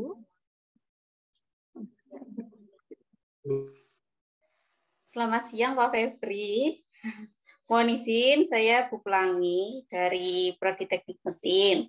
Sebenarnya apa yang saya tanyakan itu berkelanjutan dari pertanyaan Pak Iqbal tadi. Pak Iqbal kan kebetulan memang sebelumnya masalah PKM ini ada beberapa untuk pelaksanaan teknisnya saya ikut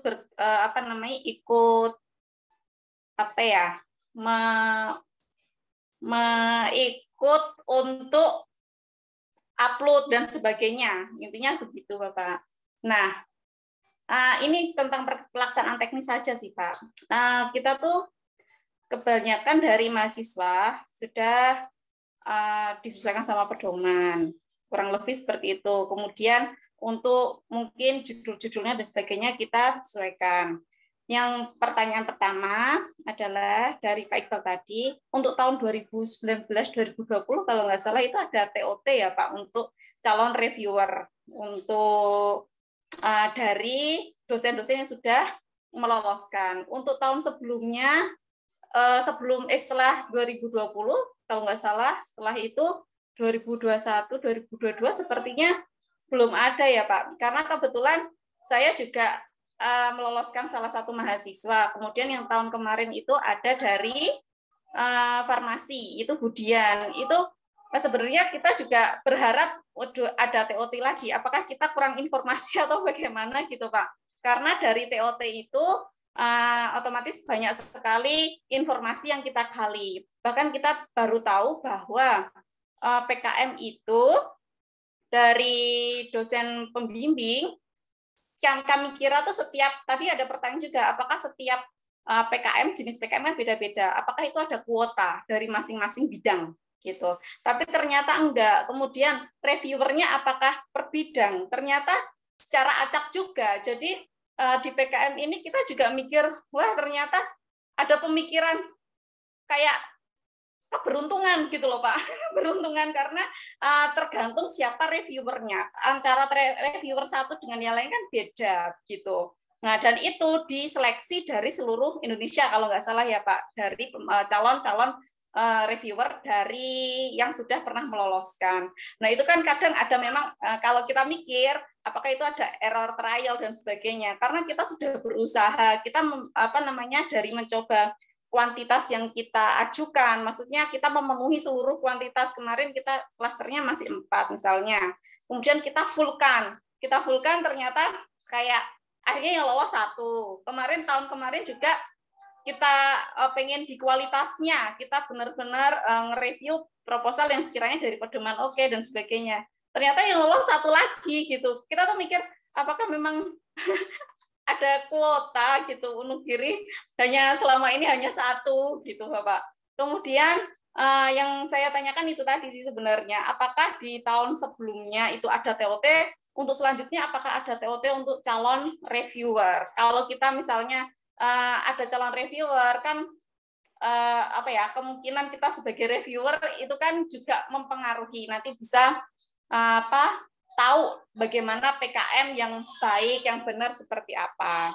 Terus yang kedua terkait masalah kalau yang tahun kemarin itu masalah pendanaan ya Bapak. Kadang itu memang di PKM kita sudah berusaha sesuai dengan pendanaannya itu kemarin punya saya ajukannya misalnya 10 juta gitu. Ternyata yang lolos hanya 5 juta. Nah, kayak gitu kan kita mau menginjak ke PIMNAS itu kadang juga mikir. Nah, sebenarnya untuk mengarah ke PIMNAS itu apakah ada dana tambahan atau tidak gitu dari Filmawa. Begitu. Baik, mungkin itu saja yang perlu saya tanyakan. Oh ya, satu lagi. Untuk masalah input, kemarin itu di pedoman, kalau nggak salah, itu tidak ada keterangan bahwa mahasiswa harus memiliki buku rekening. Gitu. Dan kemarin tuh diminta buku rekeningnya adalah BRI. Kita tuh kayak semacam dadakan semuanya harus punya rekening begitu. Nah, ini apakah ke depannya untuk upload, apakah mahasiswa itu juga harus punya buku rekening? Gitu. Terima kasih. Terima kasih Bu Pelangi yang ada di siang hari. Bu Pelangi mohon izin ini saya jawab langsung ya Bu ya. Maaf. Nah, mungkin dari yang terakhir dulu supaya yang lebih ingat lagi, yang lebih ingat itu di akhir. Ada upload buku rekening. Memang kebijakan di tahun kemarin memang ketika kita proses review itu ada kebijakan bahwa kenapa penyaluran dana itu melalui mahasiswa. Tetapi di tengah menjelang penyaluran dana, arahan dari Kementerian Keuangan dan sebagainya, maka untuk penyaluran dana ini tidak melalui mahasiswa, tapi tetap melalui perguruan tinggi dan sebelumnya melalui LSDD. Nah, untuk tahun ini memang tidak ada input rekening buku mahasiswa, tidak ada input buku rekening mahasiswa, ya, yang pertama. Kemudian yang kedua tadi yang disampaikan mengajukan 10 tapi dikasih 5 tahun lalu, sepertinya enggak 10 ya, karena tahun lalu hanya 5 sampai 7 juta, mungkin diajukan 7 tapi didanai 5 gitu. Nah, ini juga kalau misalkan mengajukan 10 ya udah ditolak di tahap 1 kayaknya ini. Berarti udah salah dananya. Nah, tetapi pengurangan atau penyusutan sebuah dana yang diajukan, misal memang banyak sih, rata-rata 5 sampai 7 gitu ya, kita tidak banyak memberikan 7, tapi biasanya 6, 5 gitu, karena di situ pasti reviewer melihat justifikasi anggaran yang diajukan, RAP yang diajukan oleh mahasiswa itu, misalkan reviewernya penelitian seperti ini itu tidak harus menggunakan ini gitu ya, biasanya kebanyakan gitu, reviewer akan memberikan rekomendasi tersendiri untuk dana itu. Nah, kemudian TOT ini memang di tahun 2020 ya, waktu itu memang ada, dan itu memang kita tujuannya untuk regenerasi. Tetapi bahwa tahun 2021 dan 2022 proposal yang kita terima, dana yang kita dapatkan itu menurun, sehingga dengan reviewer sebenarnya stok reviewer kita itu sekitar 500. Ketika ada TOT atau BIMTEK itu biasanya ada beberapa orang yang kita ikutkan untuk yang baru. Misalkan tahun kemarin meloloskan pendanaan, tahun ini kita ajak, itu kita tandingkan dengan reviewer yang ada. Ada yang tereliminasi, ada yang naik gitu kan ya. Ketika itu pendanaan normal. Namun di tahun 2 tahun yang lalu sampai tahun kemarin pendanaan turun, sehingga kita jangankan untuk menambah, untuk memberikan tugas review yang ada 500 itu nggak kita gunakan semua, hanya 200 gitu. Jadi ya kalau nambah juga rasanya untuk apa gitu ya. Jadi makanya untuk tahun lalu dan tahun kemarin memang seperti itu. Tapi kita coba di tahun depan atau tahun ini ketika pimpinan ada kebijakan, silakan melakukan TOT untuk meregenerasi atau memberikan penyegaran kepada reviewer, maka silakan dilakukan. Maka kita akan menginformasikan dengan surat gitu ya.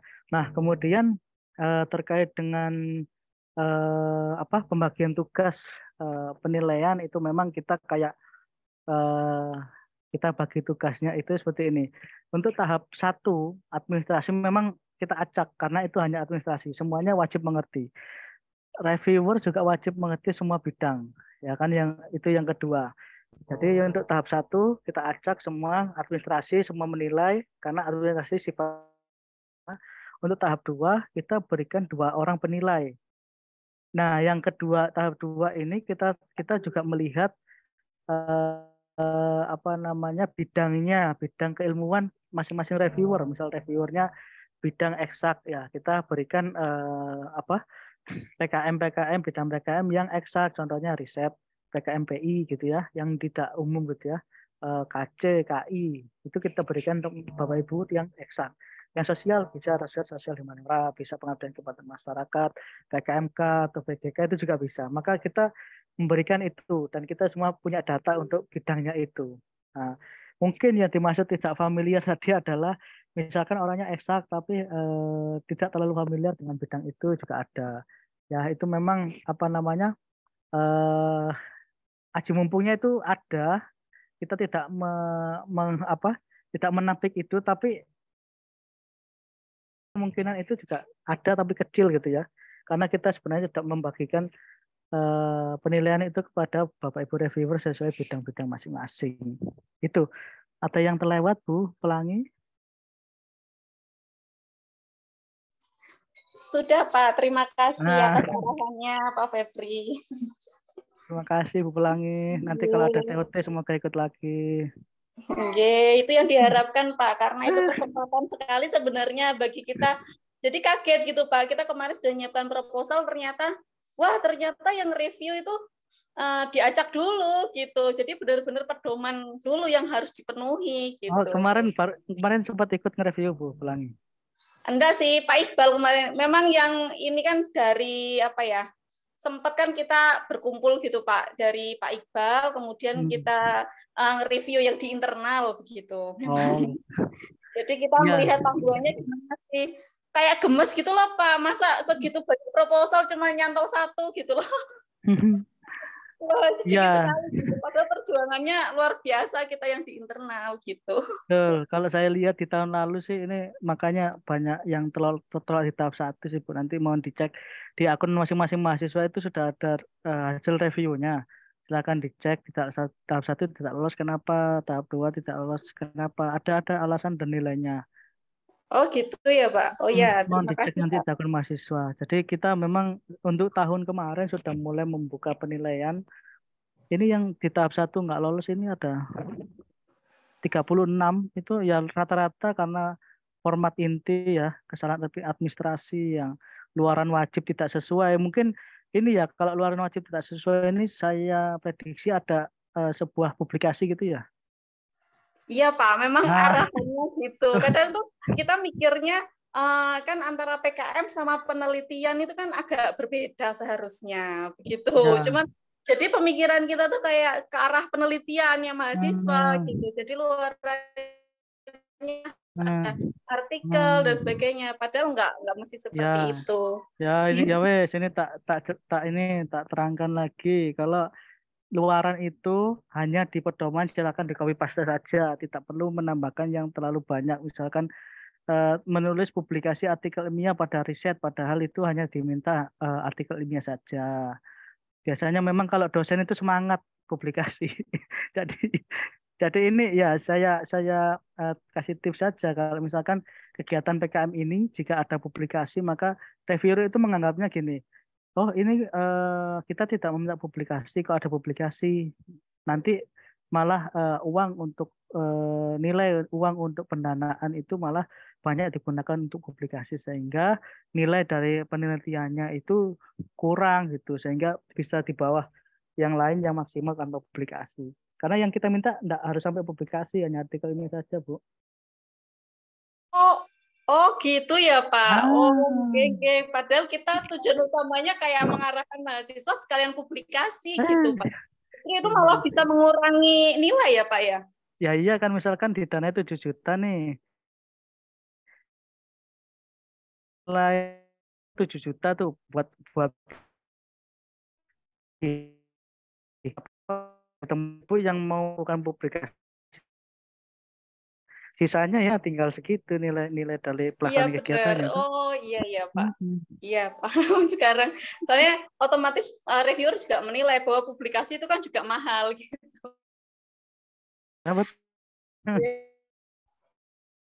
biasanya publikasi Terima kasih.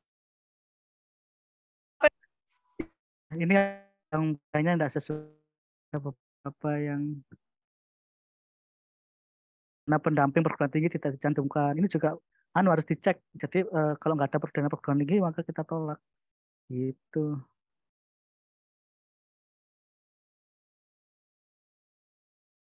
Ya luarannya dia sesuai Bu. Mungkin publikasinya yang luaran saja tinggal dikopas gitu tanpa ada kata-kata publikasi dan sebagainya. Nah, itu. Baik, baik Pak. Terima kasih. Monggo. Baik, terima kasih Bu Pelangi. Mungkin ada pertanyaan lain lagi dari peserta. Ya, dari Bu Farida. Monggo.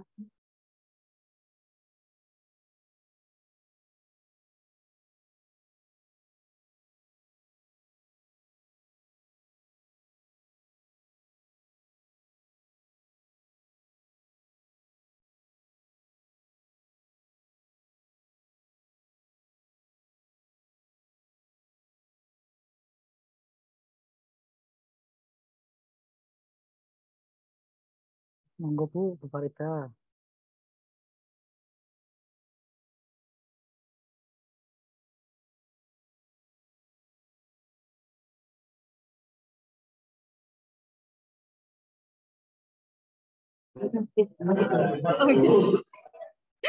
Oh ya, terima kasih atas kesempatannya Mbak Lina. Pak Febri, saya mau tanya terkait proposal yang kebetulan ini ya untuk konsultasi ke saya itu kemarin beberapa mahasiswa. Kebetulan saya di Prodi TAI di Fakultas Tarbiyah yang disampaikan tadi sebelumnya itu. Di sini mau tanya karena memang bidang saya itu ya suka di riset tentang pendidikan inklusi, tentang difabel. Nah, punya ide itu tentang rumah belajar difabel, terus rumah mengaji difabel. Nah, untuk judul itu ketika saya hanya program rumah belajar difabel di desa ini, nah itu kayaknya kok kayak hambar seperti itu. Kalau misalkan ditambahi untuk variabelnya atau substansinya, lebih bagus ditambahi atau hanya cukup seperti itu saja. Misalkan rumah belajar difabel, program rumah belajar difabel untuk meningkatkan apa gitu di desa seperti itu. Jadi mohon arahannya seperti itu. Oke Bu, mohon izin Bu Farida. Itu difabelnya itu ada di suatu desa atau memang para difabel kumpul di sana Bu? Apa ada suatu desa yang banyak difabelnya gitu? Ya, untuk difabelnya itu kebetulan memang ada beberapa anak-anak difabel di desa ya, di dalam kecamatan sih lebih tepatnya. Nah seperti itu. Nah itu karena memang keluh kesah dari wali murid ya. Kan biasanya anak-anak difabel hanya disekolahkan di SLB, setelah itu di rumah, dan untuk mengaji saja itu susah seperti itu. Dan apalagi untuk belajar seperti itu. Akhirnya punya inisiatif seperti itu. Oke, jadi gini Bu, supaya lebih menarik sebenarnya kalau hanya Ibu memberikan rumah difabel pengabdian masyarakat di desa ini. Kalau saya baca judulnya aja sudah ngerti itu maksudnya mau bikin sebuah kelompok atau kumpulan ya di rumah gitu untuk teman-teman atau anak-anak yang difabel gitu kan ya.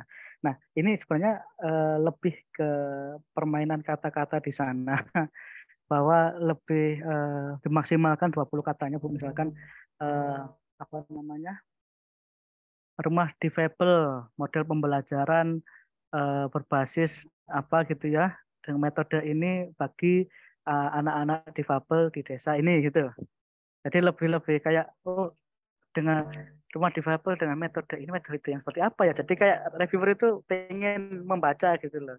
Tidak hanya melihat rumah difabel paling bikin sebuah kayak pengabdian gitu untuk difabel gitu aja. Tapi kalau dengan Ibu menambahkan sentuhan ipteknya rumah difabel dengan metode pembelajaran ini, pembelajaran apa gitu ya, pembelajaran matematik atau apa bagi anak-anak penderita difabel di desa ini. Itu juga sebenarnya masuk ke kesenjangan atau apa ya, penyetaraan itu di SDGs juga masuk, bisa dimasukkan juga. Jadi istilahnya lebih dimenarik lagi gitu. Bu Farida. Kan pasti di sana di program rumah difabel itu kan pasti ada program-programnya ya Bu ya. Mulai program apa namanya, pembelajaran ini, metode ini gitu, itu pasti lebih menarik lagi.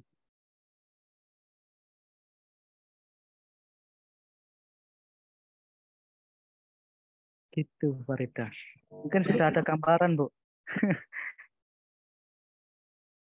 Monggo. Bu Farida. Pak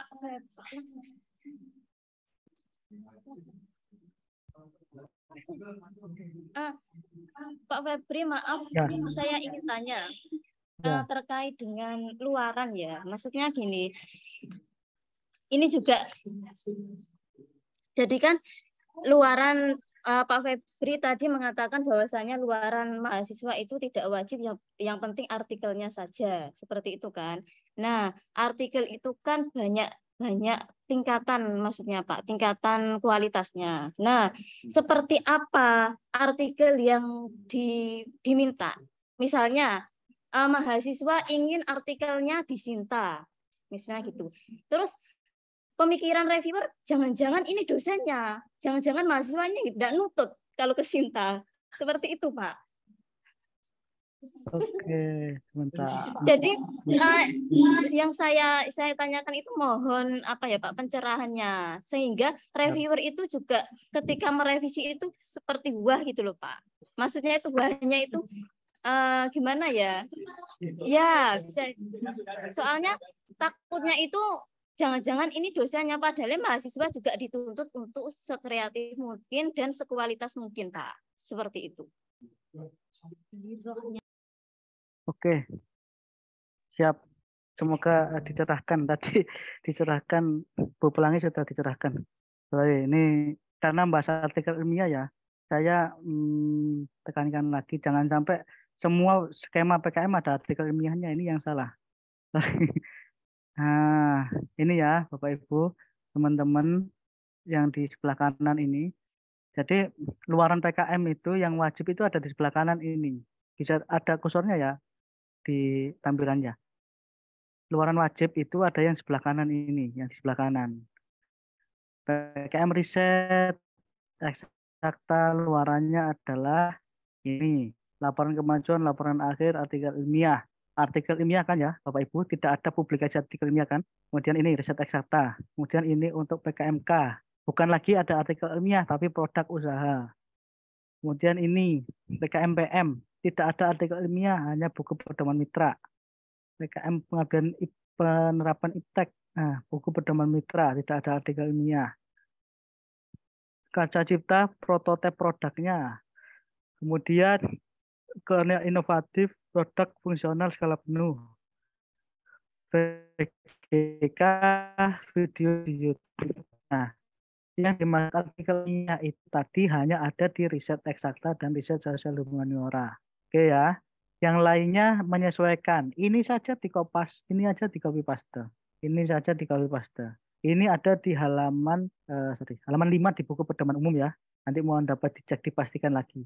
Kalau di pedoman di luaran wajibnya tidak sesuai ini, contohnya, saya mengabaikan ini yang PKMPM, tapi saya menggantikan publikasi artikel ilmiah, langsung ditolak di tahap 1, Bu. Kemudian sebatas apa artikel ilmiah yang dibuat oleh mahasiswa?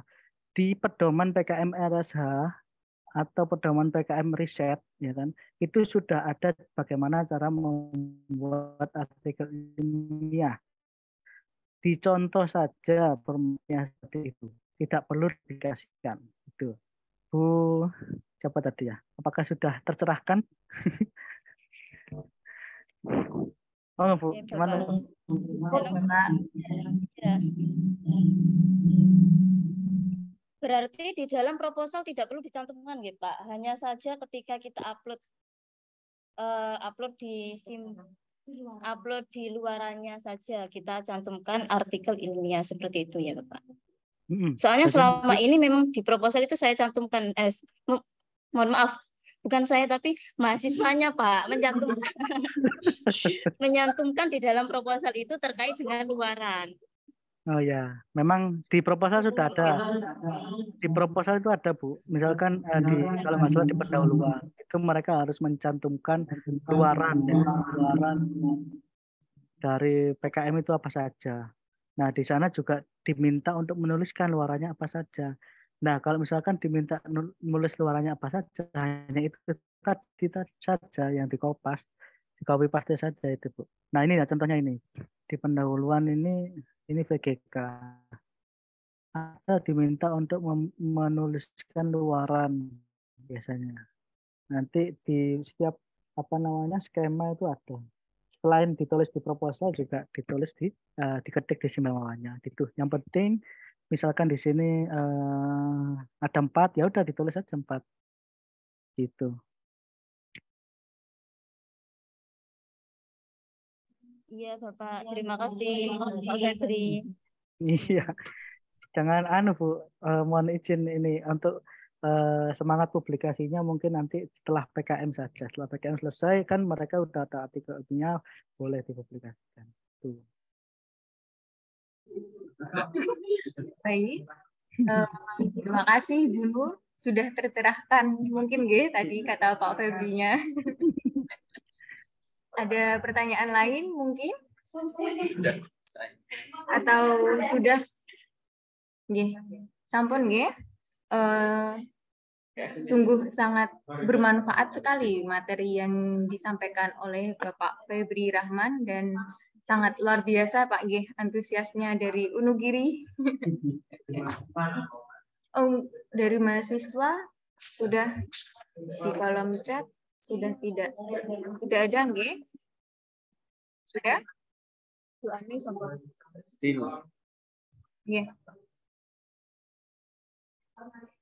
Sampun. Acara selanjutnya yaitu doa dan penutup. Doa akan disampaikan oleh Bapak Tajudin kepada beliau. Kami persilahkan.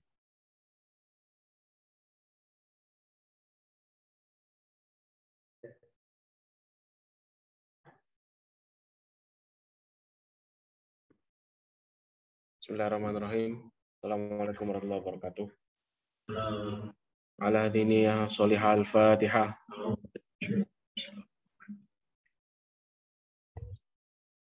A'udzubillahi minasyaitonir rajim. Bismillahirrahmanirrahim. Alhamdulillah rabbil alamin. Allahumma shalli ala sayyidina Muhammad wa ala sayyidina Muhammad.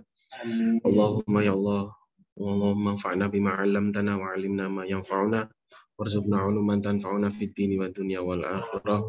Allahumma ij'alna wa auladana wa talamidana min ahlil ilmi wa ahlil khair wa la taj'alna wa iyyahum min ahlil syarri wad dhair. Rabbana atina fid dunya hasanah wa fil akhirati hasanah wa qina adzabannar. Sallallahu alaihi wasallam Muhammad. Alhamdulillah rabbil alamin. Assalamualaikum warahmatullahi wabarakatuh. Warahmatullahi wabarakatuh. Sebelum kita tutup, monggo kita foto bersama dulu kepada Bapak Ibu dosen dan semua peserta bisa dinyalakan untuk videonya untuk kita foto bersama.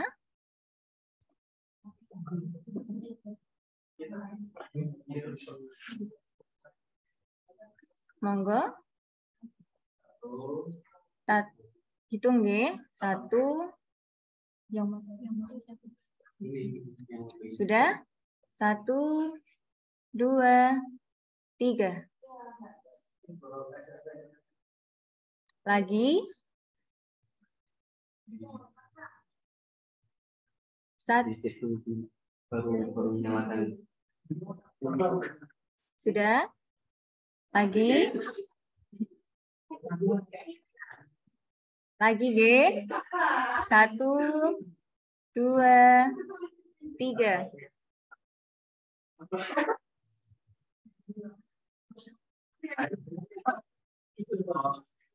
Sudah?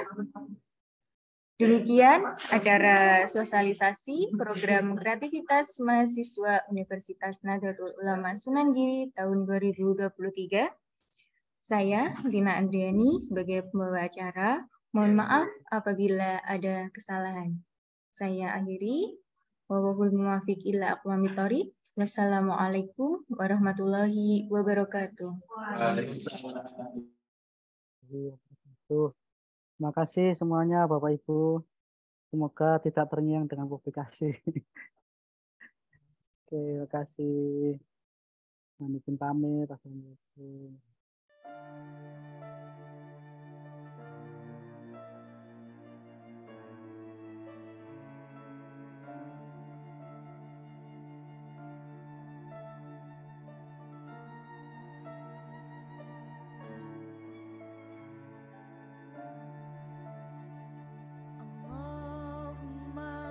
Sholli ala Sayyidina Muhammadin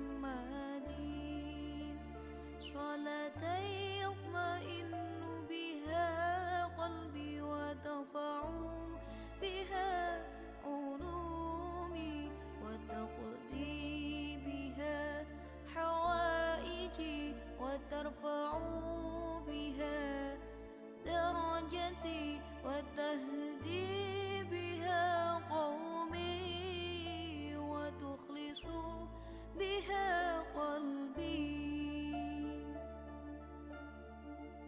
وتلهمني بها علوم اللدني وتكرمني بها بالسعادة والكرامة مع ذريتي وتكثر بها